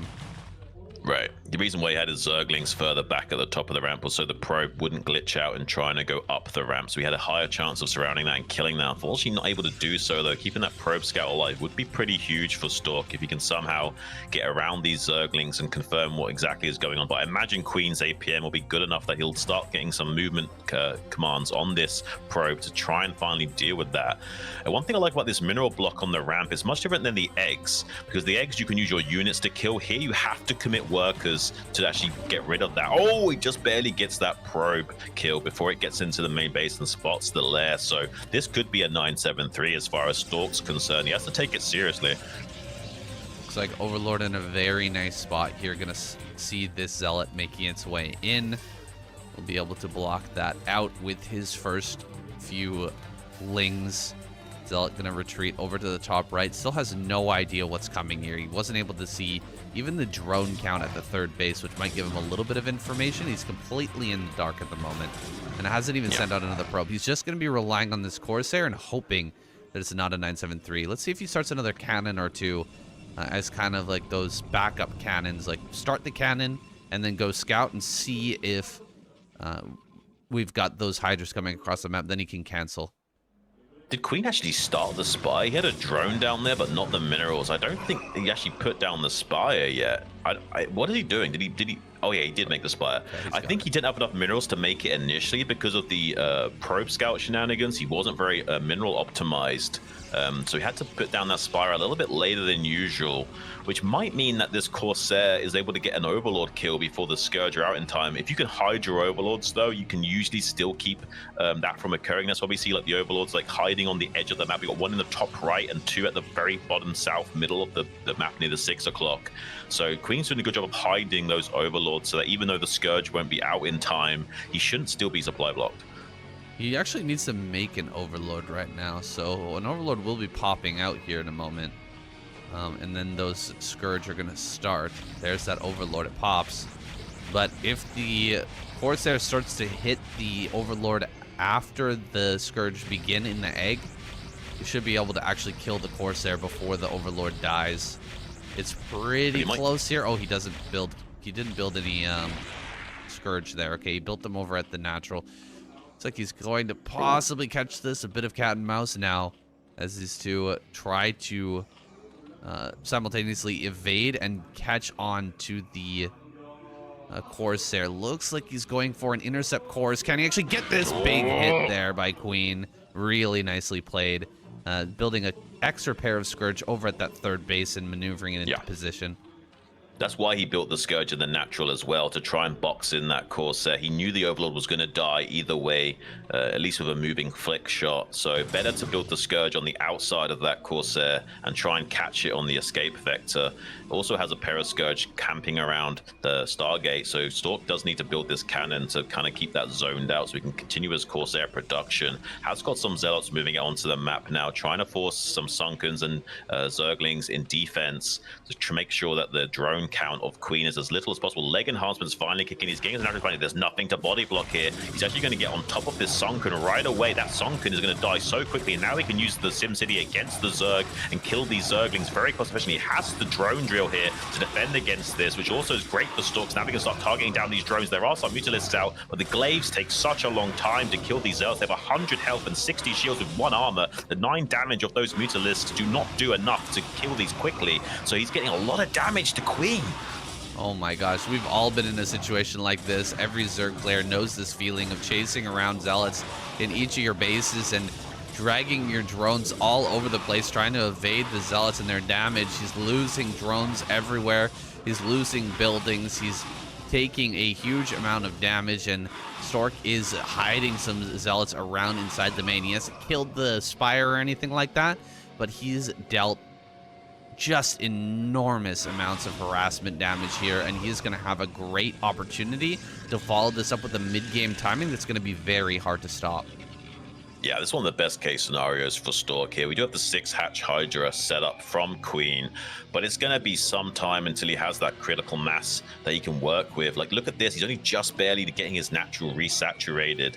This gives some precious time for Stork to start powering. Another Zealot's not going to get anything done here, but he does scout how many Mutalisks and Scourge are being produced right now, so he knows he needs to respect the air superiority of Queen with this Corsair fleet and just stay defensive and passive for the time being until he can get about 7 or so of these Corsairs with that +1 upgrade to the neutron flares, that he doesn't have to worry so much about these Mutalisks anymore. For the time being, he has to be very careful. The double Archon, this is such a standard follow-up to the damage that's been done by Stork so far. It's so hard to deal with this, man, to get enough Hydras out when you're trying to re-drone and get your economy back online. To get enough Hydras to deal with this, you're mostly going to be relying on Mutas and Scourge, and these Archons are just going to be so valuable. And so he's pushing forward, he's pushing the issue, he's dealing damage to these Mutas. Basically, Queen is just desperate to do something with these Mutas, and he's trying to harass those Archons with Mutalisks. It's just not working out. He's going to have to make a run for it. Oh my gosh, so many of these units go down, and even the Scourge. Oh, the Scourge all go down. Dude, Stork is seconds away from winning this game, actually. This is crazy. Great block with the drones, though. Yeah, he does manage to hold on to his natural expansion. Stork is so close to getting out of this group 2-0, which would be absolutely crazy. He does get a bit of a run by on these Hydras. They're not blocking the SimCity appropriately. If the Archons get down here, this is going to be a nightmarish situation. They can kill these drones and Mutalisks so quickly. He does get some good target firing on those Archons with the Sunken. That's barely alive. 18 hit points on that Sunken. That's going to be able to zone out these Archons who are doing any critical damage to the infrastructure of Queen. He is currently supply block, though. Those Corsairs ravaging the count of Overlords that were at the natural expansion there. Stork's just going to re-macro up and re-solidify the game state even more. Has some more Zealots to join these Corsairs to keep the pressure on Queen and not allow him to drone up comfortably once he does get some more Overlords out. He's stuck making Hydras right now, and he can't get a critical mass of economy to really surge forward into this mid-game. Now the win percent is much more in Stork's favor going into this later mid-game phase. Yeah, as long as Stork keeps up with his production and his pressure continues to mount, it's going to be very hard for Queen to stabilize. A lot of Zealots coming into this natural. Oh god, the Archon can start to target down drones. It's already got 7 kills on. It's going to get a lot more here. More Hydras coming down. He does target down that Archon and gets rid of that high DPS unit. Going to drop back onto this high ground. Take a much better fight against the remaining Zealots. But another round of Zealots making its way in. Oh my gosh, the macro of Stork overwhelming the position. Hydras are popping out and just dying immediately to all of these Zealots. Overlords are falling. He's completely supply blocked. If Queen doesn't hold with the numbers that he has now, with the units he has right now, nothing more is coming out for him to save him in this game. He is going to get completely destroyed if he cannot win right, or if he cannot hold this right now. He actually does hold, but he is in such a difficult situation. It's hard to even fathom. He will get some free hits on these High Templars. Stork actually needs to get the High Templars back to the safety of the cannons while the Corsairs can catch up. He will eventually kill these Mutalisks, but needs to make sure he doesn't find the High Templars, which is great. Now Stork is in a very commanding position. 43 supply ahead of Queen, and there's no way that Queen can take a 4th base. He's barely mining in his natural right now, doesn't have enough production to power up on these 6 hatcheries, and Stork can now start to expand finally behind this 8 gateway push. That's just been relentless. He's going to start to hit the 3rd base of Queen now, right at the timing where he's just starting to get himself stabilized, and he can't quite deal with this force of Stork. If he gets up here with High Templars, he's going to be storming Hydras and drones at the same time. Oh, this storm is so good. Getting a preemptive storm there to make sure that the Scourge can't connect. Now the Mutas can't dive forward and kill these High Templar. High Templar on top of the hatcheries. Queen playing for his life right now, trying to split his Hydras just enough so that he doesn't lose too many of them and he can hold this attack. But the bulk of units coming up this high ground are pretty strong. That's an Archon there. You cannot engage with these Mutalisks. He's going to get rid of that one Archon. Can he actually push back and kill that right now? He doesn't. The Archons survive, but the Corsairs are gone. Maybe, just maybe, Queen can hold on, but he is far from winning this game. He's got a long way to go. It's so unfortunate that Stork didn't just do a slightly deeper dive with that High Templar to get a more maximum coverage on that mineral line. Allowed him to just shuffle the drones back to the minerals, only losing like 4 or so drones. If he'd gotten a deeper storm on that mineral line, it'd probably be lights out for Queen. He's just barely hanging on in this game. Some pretty good Mutalist micro, trying to shave off some of the valuable HP resources of these units. There's not much splash damage here besides these 2 Archons. He needs to do as much trade value as he can so these Hydras can get a lot better value on the ground. There's not much storm with this army, so if somehow, some way he can stop any more splash damage coming to his side of the map, he will stabilize. Stork's only just now getting his 3rd base online. This is still a bit of a Stork favorite game state, but if he does catch some of these High Templars, it can change. Ooh, going after the High Templar. Great storm there. Secondary storm not as good. Queen pushed back for now. A storm on that high ground with the 3rd base and cannons. It's going to be so hard for Queen to break that. It's also going to be difficult for him to take a 4th base and bring this to a late game. Almost impossible, actually. And so he's just going to gamble it all on a massive attack. Try to break Stork on 3 bases, but this is such a tight choke to push through, Xun. It's so hard to kill a Protoss on 3 bases on Metropolis. Almost impossible. He's going to try for it, though. Can he actually make it work? There's only 1 or 2 storms available to Stork, though, however, so if he can somehow just dodge these first 2 storms, he might be in a pretty good position. He's got not the best of concaves to work with, but he can still storm dodge like that. He's doing a pretty good job of it. Maybe Queen can close out this game. Stork's in a little bit of trouble. Hasn't got enough splash damage to deal with this. He's kind of overextended himself in this game. Now, Queen smells blood in the water. He's currently even on supplies. There's no storm available to him at this 3rd base either. He's driving the wedge between the rally point and the 3rd base. Now he can come in here and get a kill move on this 3rd base and kill the probes, kill the cannons, and turn this game on its head. Queen is flipping the script right now. Unbelievable. Stork not able to hold off in this natural. He had a bunch of storms there. The snipes were not great from Queen. I don't know what happened, Xun. How did Queen take this game back? It's crazy to me. He's actually thrown everything in on this gambit. He's trying to bust through this 3rd base and just not allow Stork to take it. He takes him down. Unreal.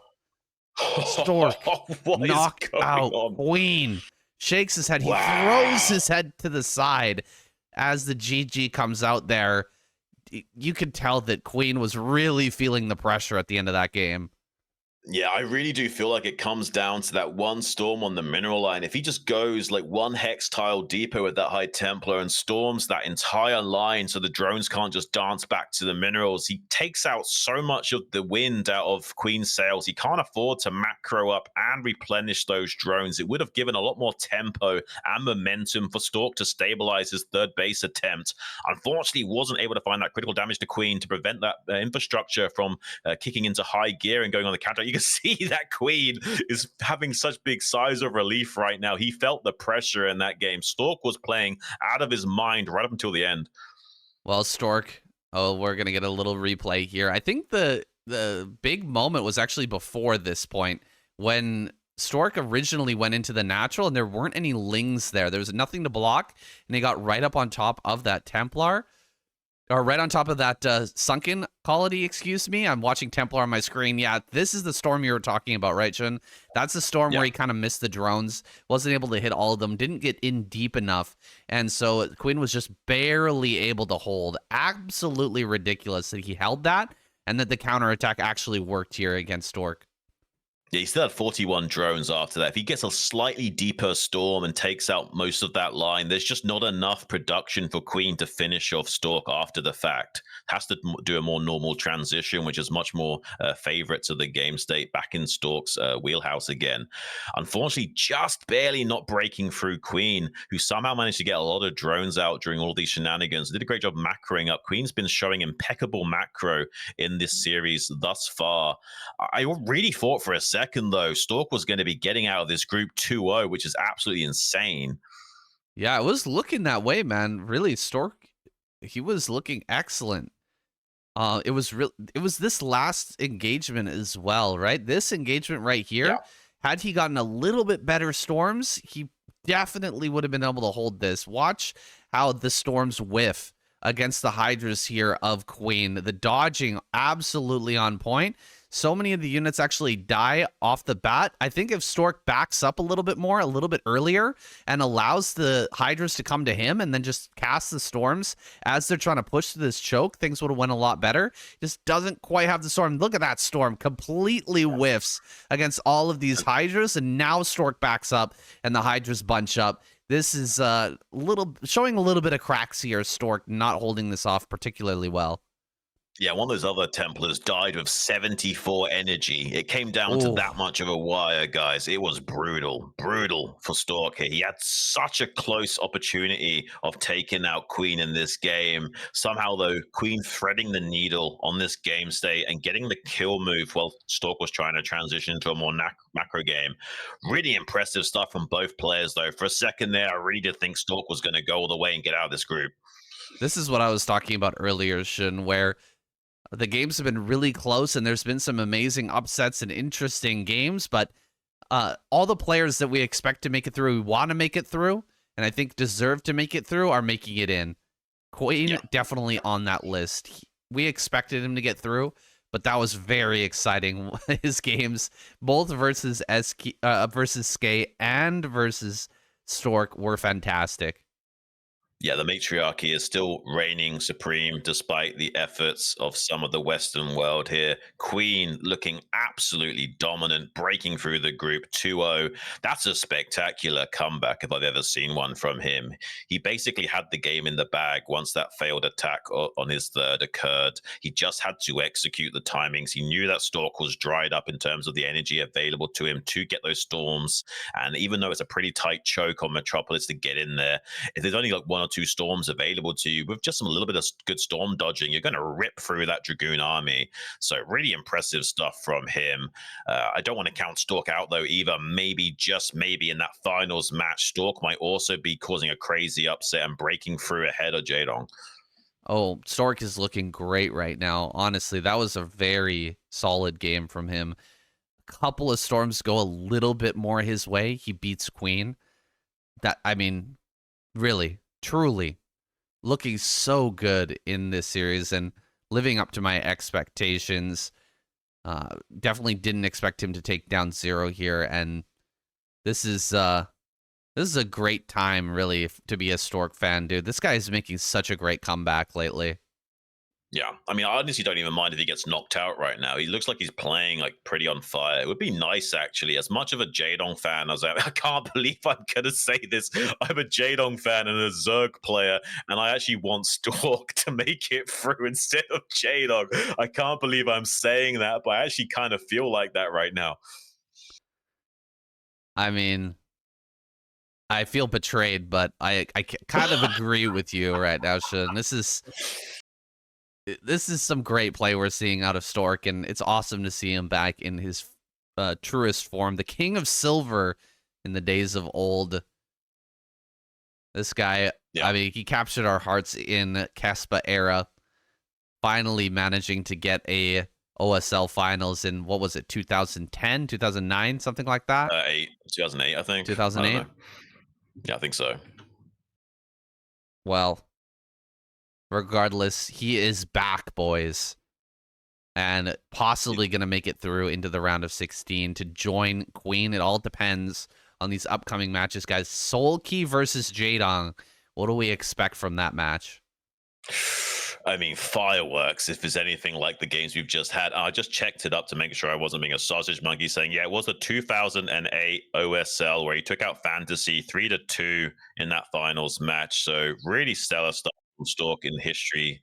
Has been really performing. But like you say, a bit of a king of silver, getting second place so many times. And players like Flash always seeming to steal it away from him right at the end. Kind of brutal for him, honestly. He's performing so well, so long, but always not quite making it all the way to the end. Did manage to finally get some redemption in that OSL 2008, though, being able to take out Fantasy, finally getting a gold medal. Must have kind of solidified his own mojo in this scene. I can't even imagine what that would feel like to be like a king of silver for like that many years. It must be kind of infuriating. We even had the same thing with Yellow back in the day where Boxer was just like bunker rushing him into oblivion. He just couldn't get that gold medal regardless of how well he played. Oh my gosh, this is hilarious, Xun. The Shrimp Lover in the chat says, I was in high school when Protoss won the last title. Now I have a PhD, wife, and kids. Has it really been that long? Oh my goodness. I mean, think it's Mini crazy, won 3 right? years ago, no? I'm really bad with who won what, but that sounds right. Yeah, like I'm Mini really bad didn't with the win that exact long ago. years. Yeah, I don't know. Yeah, It wasn't. It was well, a few years ago. His Protoss players always Season 12 versus Rush. His Protoss players always overestimating, always what's it called?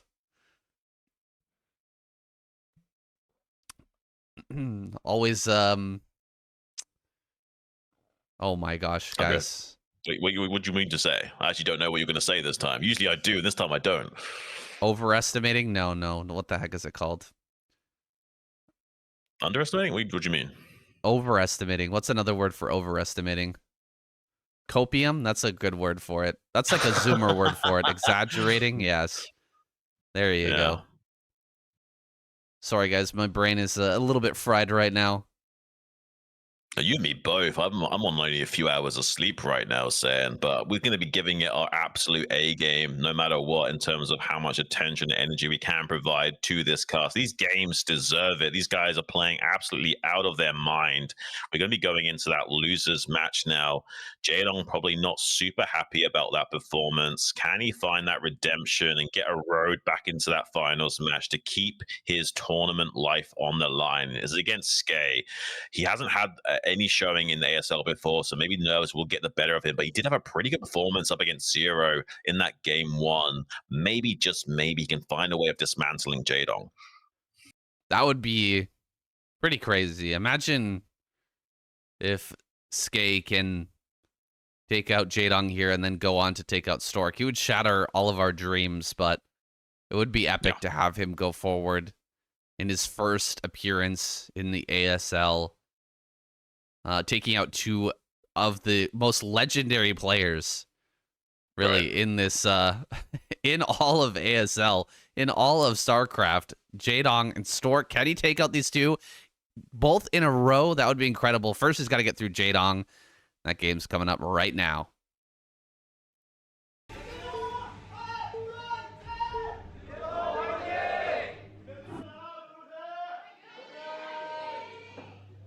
The cheers ring out, and Jaydong spawning over here in the top right looks intent. Look at that laser vision. He's giving the monitor the death stare there. Meanwhile, Skey, it looks like he's playing a regular ladder game. He's just chilling. Yeah. Yeah.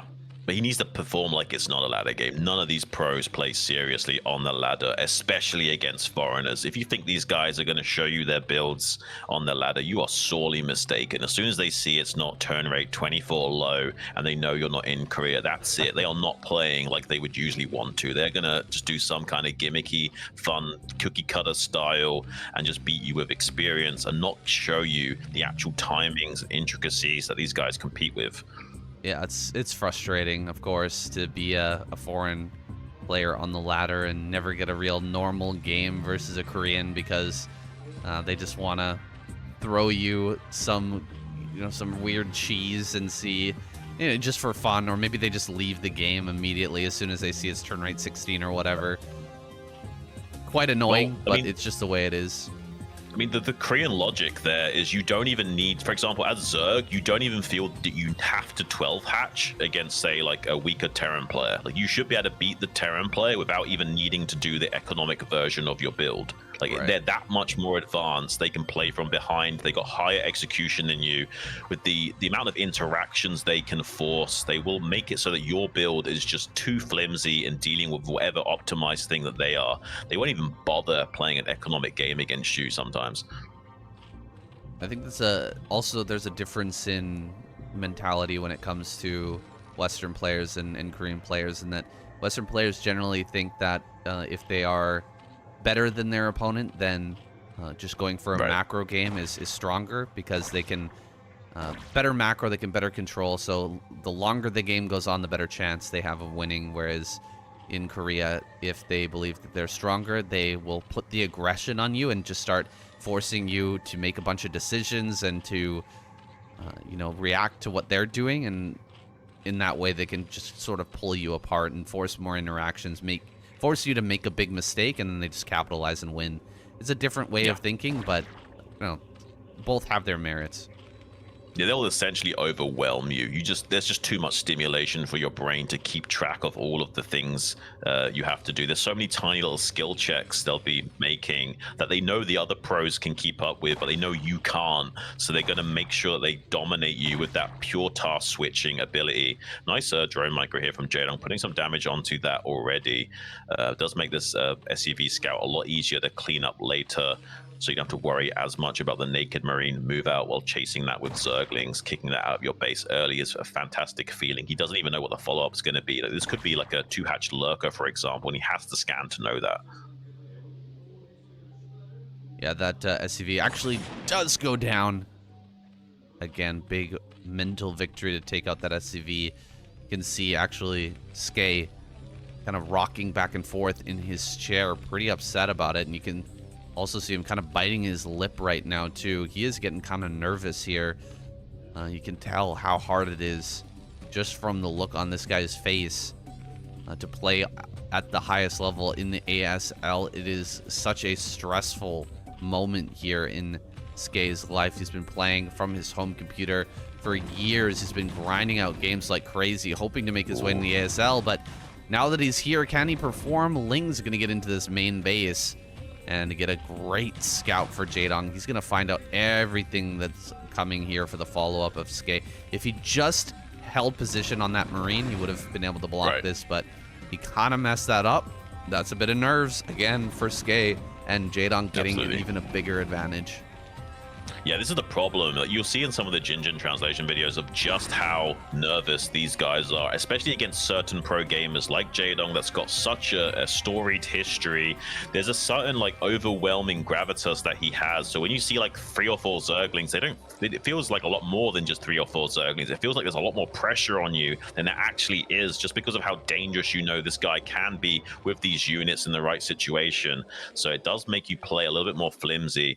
It has got speed upgrade delayed as well. Pretty good catch from there, from Skey, trying to kill as many of those lings as possible. Does potentially force Sunkens out of Jaydong to be defensive now. Can move out prior to the medic timing. A 450 move out is very traditional for Terrans. You don't have to wait for those initial medics. You can put a lot of pressure out with just the naked Marines, although the 2 Zerglings of Jaydong getting into the main base does see the fire bat. Not in time, though, to block that. So we'll get a full scout off and be a little bit annoying in the main base for Skey, but we'll be forcing those 2 Sunkens we were talking about. Ooh, he actually sent half the Marines forward first. That's not going to work out for him, though. He doesn't lose any Marines, but he is going to be forced back here for now. Firebat trying to keep this SCV alive. Looks like the Ling's still going to run around in circles, try to pick off this one SCV. He should get it. No. He actually targeted the wrong SCV there, it looks like, and doesn't get the kill on that. So Skey cleans up everything. He forces the double sunken colony. It's not a bad position at all, but 6 mutas are coming across the map. Let's see how the defense is here. His turrets are a little bit late.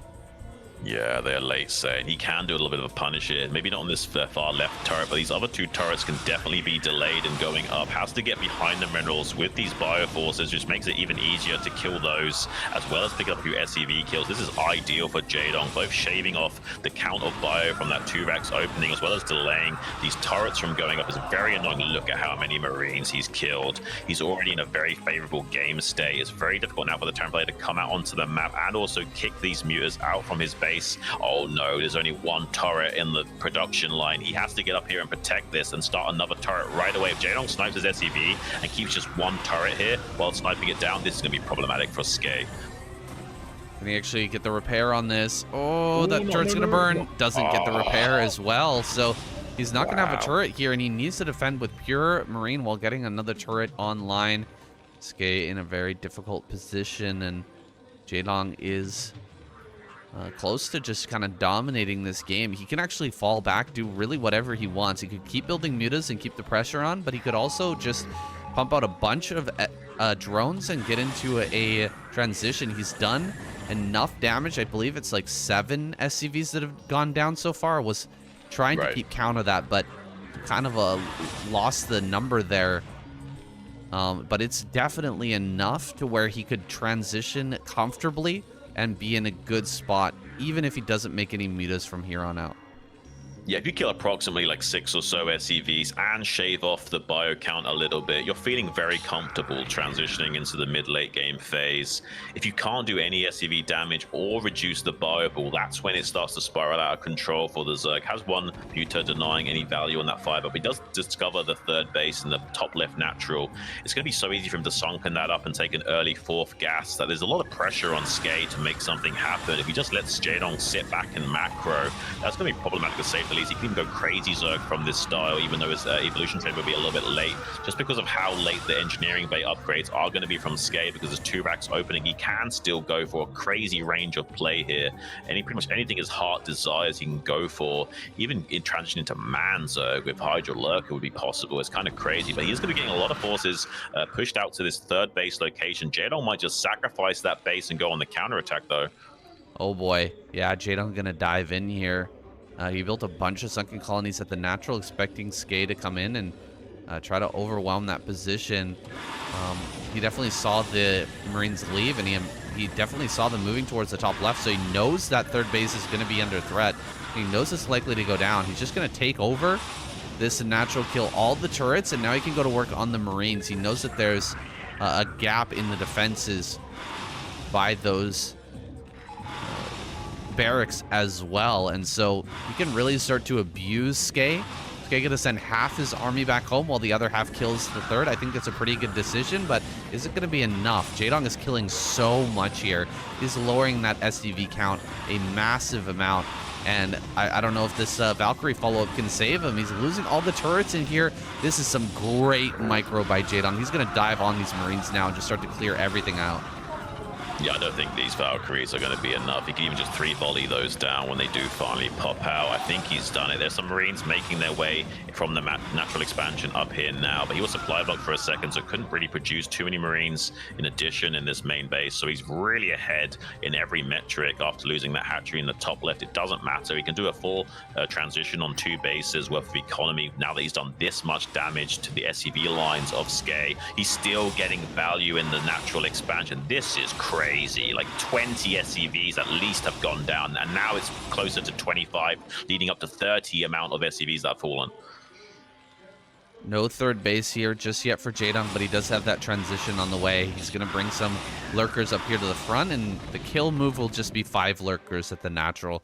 If he gets 5 lurkers over here, 6 lurkers into this natural, he can get a defiler on the way, and there's not really a chance for Skey to break out of that sort of position. He's barely hanging on against the mutas that keep flying in here, and he's gonna get the Valkyrie. Oh, dude. Beautiful from Jaedong. I mean, catching the first 1 or 2 Valkyries is basically game-ending for the Terran, even when they've got a better economy than this, and he's not even mining in his natural expansion. Oh no, Saiyan. Skey is about to get absolutely obliterated in this game. At least he won't be Lurker contained, but he can't prevent the Lurker contain and defend against the Mutalisk. There's not enough leverage here for him to work with. So now when he comes to deal with these Mutalisks, that will trigger Jaedong into thinking about maybe slipping out with these Lurkers for a contain. I think at the moment he's just trying to set up a whole position Lurker, not worry about going for that. But now he smells that, okay, Skey is scared. I can just set up a Lurker contain here. Yeah, 3 lurkers in the natural.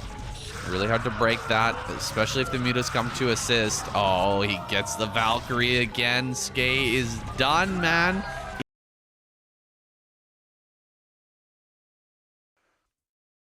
Really well played by him. You can see he's feeling very confident after that game. Really played well. Skey, he had a much better game versus Zero. The lateness of the turrets, you cannot get away with that on the ASL stage, man. These Zerg players will tear you apart if you're just a few seconds late. And Jaydong, I mean, he is well known for that control. His Mutalisk control, absolutely on point, showing just how much he's progressed since coming back to Brood War, coming back to the ASL. He is looking on form in that game. Yeah, in recent years, he's not been quite as dominant with his execution. He looked a little bit flimsy in times recent, but most recently, he's definitely been performing a lot more solidly online. And just from that game alone, you can see how much more crisp his gameplay is looking. And Skey looks so deflated at the end of that game, say. And I can imagine the nerves racing through his veins, though. There's some precious experience. Despite getting knocked out of the group like this, it does give him a lot more valuable experience in maybe coming back and having another run at this tournament in the future. We'll have to wait and see if he can do a repeat of what Scan did and, you know, get smashed around for a couple of times, but then have finally a good showing where you can actually play your A game. But we are going to be seeing a little bit of a showing from Jaedong and Stork in this final match. The rematch we were hoping for, it has transpired exactly like we predicted, and we're going to be having an absolute epic final game. Saying, why don't you talk for a minute here while I run to the bathroom? All right, we're going to take a quick break, guys. We'll be right back with Jaydong versus Stork. That's coming right up.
Hey guys, what is up? We are back. I hope you had enough time to grab some snicky snacks, popcorn, drinks, 3D glasses to make sure you don't miss a thing right now. The units are just going to be popping out of the screen. It's going to get all kinds of crazy up in here. The historical matchup statistics between Stork and Jaydong has kind of been a little bit more Stork favored, despite maybe Jaydong being considered the stronger player overall. Hopefully somehow Jaydong can have a really strong showing. He did kind of like look not so great against Stork on that Eclipse map. Maybe in this different map we're going to be having, he can have a stronger showing of it. I'm just super excited saying to get stuck in with it. Oh, I don't know how this is going to go at all, Xun. Jaydong versus Stork. Oh, just such a great match from history, and I'm so glad we see both of these guys performing at a high level once again. And meeting up here in Group E, it's fate. It's fate. It's so exciting, so wonderful. I can't wait to see who wins this game. I hope we have a nice, long, epic game here. These two guys, they deserve all the accolades that they've earned over the years. Here they are. We're going to get started with this rematch. Can Jaydong get revenge for that earlier loss versus Stork? He's ready. Yeah. Can he split him down the middle, much like his center parting of hairstyle? He's going to have to figure it out, though. He's not had the best of performance against Stork in recent times. He needs to show his A game right now. This is going to be the final match of the evening. Stork looked pretty strong against Zero. A little bit of shakiness in the hands of Jaydong. I think he knows just how serious this is. He's about to be eliminated from the tournament if he can't show up. So is Stork. Usually I'd be rooting for Jaydong as a Zerg player, as a Jaydong fan, but I do have a soft spot in my heart for this King of Silver. I want him to go all the way. I want to see Stork in this next round of 16. Would really kind of excite me to see him go back to his old form. Either way, I'm going to be happy with whoever wins. It's going to be deja vu for our final map of the evening. Both players seem like they're ready. We're going to get started here, guys. This is Group E, Stork versus Jaydong rematch in the finals. Let's get it on.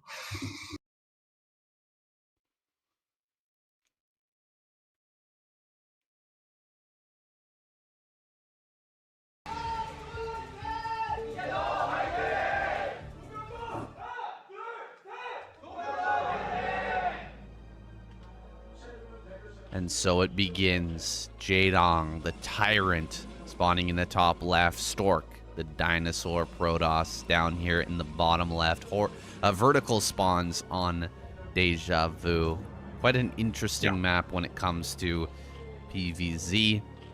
Very likely that we end up with some sort of lurker containment play out of Jaydong here. It's just so strong on this map. If it doesn't end up going that way, of course, we could always have a more mutalist based style, or we could go into a really long late game. It's pretty easy to hold another main base on this map as well, get some lurkers up there, and start to take over some of these high grounds. Oh, I'm so excited. I can't wait to see how these two guys end up playing this game out. Absolutely, Saiyan. These spawns do slightly favor Stork, though. That third base for Jaydong, it would be towards Stork, so not the worst case scenario here for Stork, to say the least, despite having to deal with this high ground transition that might be a little bit painful in breaking out of some kind of lurker contain. We'll have to wait and see how that transpires. Even a first scout from Stork, so everything is optimal for Stork to take out this absolute tyrant. Can he execute, though? It's like this is a 9 pool. Ooh, 9 pool with the extractor trick. So this gives you the option to really pressure your opponent, and Stork gets in here. He's going to see it. He needs to throw down a cannon, possibly even a second cannon. Just depends on how many lings end up getting made here. So he's going to be paying very close attention to these few larvae here, and when those eggs start to morph, he's going to be trying to suss out whether they are lings or drones being produced, because it's going to be very important. Look at that. 1, 2, 3. He makes 3 of them in a row. Are those lings? Are those drones? It's anybody's guess right now. How many cannons will Stork throw down? You have to imagine it is going to be the 6 links. The Overlord wasn't quick enough to get it, but actually it's going to be a mind game. Actually is going to be drones. He doesn't block the hatchery. Are you kidding me, Stork? You have to block that hatchery if it's not going to be 6 lings, buddy. Try and slow him down a little bit. Unfortunately, not going to be able to do that. Does mean he can get away with just making a singular cannon, though. So there's a little bit of compensation. The way he's placed this forge allows you to build a cannon above and below that to make it very difficult to snipe that upgrade timing if it was going to be some kind of 973 play. And I'm not sure if Jaydong's going to want to take this third base towards Stork or not. If he does, he might be feeling forced to play aggressive. So instead, he's probably going to expand to the top right as his third. Yeah, he could take top center as well. I think that's a pretty... Yeah, that's what I meant. Pretty common base. Yeah, it looks like top center. And that is super far away from your natural, man. It's a long walk over there. So that could cause some problems for Jaydong in the future. We'll see, though, whether he wants to do some sort of quick Hydra play, if he wants to go into mutas again this game. He's bringing some lings forward. He's actually made 6 behind this, so Stork has to pull probes or he's going to be in a lot of trouble. He's sending a probe out to spot this. I think he sees it. Does he see it? Oh, it's just out of the range. That's crazy. He doesn't see it. Jeez. Oh, no. If there's no probe block, you're in trouble. You need like 3 probes to block this to make sure there's nothing getting into the main base. 1 probe makes it so that, you know, at least only 1 or 2, maybe 3 lings get into the main base. But no probe means that this cannon is dead. Saying, whoa, I think Stork is just in trouble now. I don't think there's any efficient way of dealing with this. He has to pull probes and fight this, and he can't really trade efficiently against these Zerglings. He will be killing quite a few of these probes while cleaning up these Zerglings. That's not a nice game state to have to play. He does drill the Zealot to safety a little bit, but not going to be long for this world. Does kill that. Does manage to block, pretty good block on those Zerglings, forcing them outside of the wall, but more and more Zerglings are going to be coming, and the additional Zealot that pops out of this gateway in a few seconds here will be dying extremely quickly. He has to even try and fight to save the gateway so that the Zealot can even pop out to begin with. Finally, there we see it. There is some pretty good trades with these particle beams on this probe. Maybe he can not only fight this back, but maybe even keep this gateway alive. If he somehow keeps this gateway alive, it's going to be a clutch move. It is possible to do some beautiful drilling with these probes. He's desperately trying to keep this gateway alive, not only to block the choke point, but also to get a third Zealot out, but it's not going to be transpiring. He's barely going to kill that gateway just before that Zealot can finish. Oh my god, I can't believe he actually lives. He lives, guys, but he's got 14 supply. Dude, Stork is in such a rough spot, and actually these lings are going to come forward. He managed to make the gateway there at the last possible second of run by into the main. It's kind of not optimal here for Jaydong, but he's going to get 3 lings into the main. That's still pretty good. Zealot's going to be chasing these, and more probe damage can go down. He doesn't have that many probes, so pulling them off the line and stopping them mining even for a few seconds is huge damage. Right. He doesn't have to kill any probes here, just forcing them off the mining. Oh no, not another run by. He just tries to dive on top of the cannon. Lynx joining from the main base. He will be able to target this down and get the kill. There'll only be like a few Zerglings remaining after that, but denying mining time, killing an additional probe, that's huge. More and more Zerglings rallied as well. They will be arriving before that cannon finishes warping in. He can just keep pulling the Zealot into the main base with these 2 lings, and then use these 2 lings to come down into natural to help kill the cannon over and over again. Stork is in so much trouble. I was hoping for a great game here between these two, but it looks like Jaydong is going to pull the trigger on an early ling attack, and it was expertly done to break through with those speed lings and take out the cannon. It's not what I was hoping for, Xun, but no. Jaydong does make it through in the end, so proving me right at the end of the day. That's what really matters, right? That's a great little double bluff there. It's a great little double bluff though when you think about it. Like he goes 9 pull and opens up with drones. So you think, oh, okay, I just need the 1 cannon and I just need to scout. But the lings run by the scout and it just takes you by surprise. If you've not got a probe blocking, you can't really stop that cannon from dying. They can still even get a run by even with 1 probe blocking. So you need really like 2 or 3 probes to deny that completely, and just didn't have the scouting information required to do so. Really good execution, early game planning there from Jaydong to abuse Stork. Yeah, this is the moment right here. He sends out the probe. Is looking for if there's any more lings being made. Are there any more lings being made? Oh, he sees it. Oh, I thought he saw. He just I wasn't thought looking. he saw, but he wasn't looking. No Oh no, not like way. this. Not Not like this. this. Stork. Wow. Oh, that's so sad. Yeah, it He is. should have known. He It should is. have known and pulled probes. If you put 3 probes in this wall, you hold easily. You easily hold this. Easily. Cannon can 3 live. is guaranteed safety. Zealot 1 or pops 2 out. even. Yeah. Like even just 1 or 2 probes stop critical damage. Like the cannon survives with like 1 or 2 probes. You have to go for a run by instead, and only a couple of Zerglings would make it into the main base after that run by with good probe blocking. So really problematic. He did do a good job of like trying to like stabilize after the fact. It just wasn't enough. Enough Zerglings are hitting this gateway. You can see there's just no hope of too many Zealots making its way after this first one finishes. Yeah, there was just yeah, unfortunate. The gateway is pretty far out here, so you can get great surface area on it, great surround on that, really good control overall with the probes after the fact, but you have to be set up in the wall ahead of time. You can't be missing out on those lings, and it really adds another element here, seeing that he actually saw the lings but didn't register. That's a real heartbreaker here for Stork. He had the proper scouting. He had the right idea. He had the proper scouting, but he just didn't see it on his mini-map, and sadly, that's all it takes. Yeah. Jaydong pulls the trigger on that attack and finishes him off. He will progress into the round of 16, and so our picks for this group make it through. 2 Zerg players finally getting into that round of 16, man. We didn't have anybody in there except for Soul Key until now. Yeah, you're right. This is going to be what equalizes the race distribution in the round of 16. We're going to have at least probably 3 or 4 of these Zergs coming out from these next 2 groups to fill out the roster. Jaedong probably feeling pretty good about that performance. A nice little easy finals match for him to worry about, not some crazy long game that he has to figure out and navigate. Have you noticed that like it's becoming a bit of a trend now, especially in some of these Asian cultures, to wear these baggy clothes? Like it's becoming way more in fashion recently for them to show up wearing oversized clothing. Oh, I see it everywhere here in Japan, Xun. Everybody likes the big baggy clothes, even the girls too. Kind of understated clothing with the you know, less skin visible. It's kind of the opposite of Western culture, where yoga pants and, you know, tight clothes are all the rage right now. It's all about the baggy, kind of understated clothing.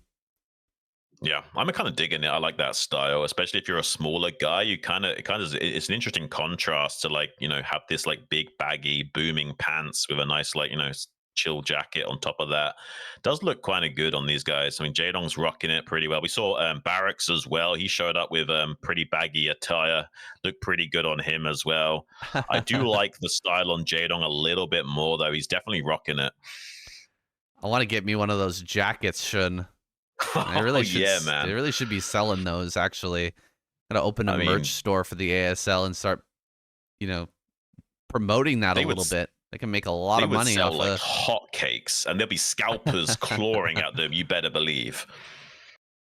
Well, if they are selling them, they definitely need to let us know and start promoting it a little bit more, guys. I need to promote our Patreon page here as well as we close out this day of the ASL. Make sure to support the StarCastTV Patreon page and come check out the live stream as well. Check me and Xun out too. There's some Xun and I have our links down in the description, I think, of the video, so you guys can go check us out. And there's plenty of other StarCraft content out there besides the ASL to enjoy, so make sure to go and check all of that awesome content out. ASL, it only comes around 2 times a year, just 4 months out of the entire year, so there's just so much more to see, and it's all year round. Yeah, you can see also a bit of reverence in the crowd here surrounding Jaedong. He's got quite a few fans, just like Bisu. Maybe not quite as vitriolic and overzealous as some of Bisu's fans, but definitely one of the fan favorites here. So a lot of people came out to watch him play and going to be feeling relieved that he made it into the round of 16 to show us more great games. But yeah, guys, thank you so much for all of your support. Please do support us on the Patreon, in the comments below. Show some love, whether it's with your wallet or your words. We don't care. Just please show up and show some love. And we got nothing but love for you guys on this game. And hopefully we'll be able to bring you more and more of these great games and tournaments for many years to come. I've been Xun, with me Saiyan SC, and I hope to see you guys very, very soon tomorrow for some more crazy action going into that final group stage. Who do we got for tomorrow, Xun? We got I think he might have gone to the washroom. Okay. There he is. I'm here. I'm still here. I'm not going anywhere. Who do we have for tomorrow? We have got Hero Who Action. have we got tomorrow? Hero Action, and let me quickly check so I don't make a blunder here. Yeah, Sark and YSC. So Hero Action, Sark, YSC for tomorrow, guys. I'm super stoked for that. It's gonna be Hero versus YSC first, then Action versus Sark. I have to imagine it's gonna be Hero and Action making out of that group. YSC has been performing pretty good lately. Sark, a bit of a sausage monkey, if I'm honest. Like, he's an aggressive Terran, likes to open bunker expand. I just don't see Sark making it out. Maybe YSC can cause an upset, but I doubt it. It's probably most likely going to be Hero in Action, but we'll have to wait and see. Anything's possible based on the absolute dizzying, crazy action we've seen thus far. Yeah, I'm predicting Hero in Action as well, but here's a little something to tickle your curiosity. Light lost to Sock in the qualifiers 0-2. So Sock playing at a pretty high level right now. At least in Terran versus Terran, yeah, that's pretty impressive. That's a nice showing from him. Maybe he's hiding his power level a little bit. We'll see. Yeah, maybe he can come out. I mean, that does this group stage and actually make an upset. That would be pretty impressive. Yeah, it does happen. You know, some of these guys just don't take their online games as seriously, and they hide their actual main builds and plans for major events like the ASL, especially if they can't dig deep and pull all kinds of aces from their sleeve as some of these other pros can. You do want to be really cautious in revealing your absolute pinnacle of strategies and gameplay if you can help it, just to obfuscate your exact range of play from some of these other guys going into it. And not a lot of eyes are going to be on them. Like, they're going to be sizing up some of the more other dangerous pros. So players like Sark and YSC might, kind of fly under the radar a little bit in terms of what they can achieve in their range of plays. So might be able to cause an upset still. Well, I think that Hero gets through for sure, but Actions has flopped out of ASL a few times. He's sometimes underperformed what we expect out of him. So we'll see if Action makes it through, or if he falls to Sock or possibly to YSC. I give YSC a very low chance of making it through, maybe like a 10% chance. I give Sock like maybe more of a 30%. And then I'm pretty sure Action will get through. 100% Hero gets through, though. I think Hero might have the chops to actually take the ASL this season. I think so. I think he's one of the guys that's looking like a round of 4 contender as a bare minimum. I think he can go all the way. We might be seeing him in the finals, maybe even a Zerg versus Zerg up against Sulky yet again. Who knows? I really do want Hero to go on a powerful road here. He deserves it. He's putting so much work into this game. He's one of the most underperforming pros in the sense of like actually getting like the first place prizes in some of these tournaments, but he has the skills, has the necessary experience to do so. Maybe this is his tournament. I was going to make a really bold prediction, but I think I'll hold back for now. I was thinking speed. I want to see if he can make it through to the finals as well. Maybe he can make a round of 4 this season. I mean, maybe he's playing absolutely out of his mind right now. I wouldn't be so surprised to see him show up in the round of 8, round of 4. Maybe I didn't really think he was going to be strong enough to break into the round of 4. I was thinking speed, like at the most, would be able to get into the round of 8. But with his performance, I wouldn't be too surprised anymore if he could break deeper into this tournament. Well, all the answers will be revealed here on the Soup channel. Guys, thank you so much for watching. We'll see you tomorrow for our final group of the round of 24. See you guys. Thanks, guys.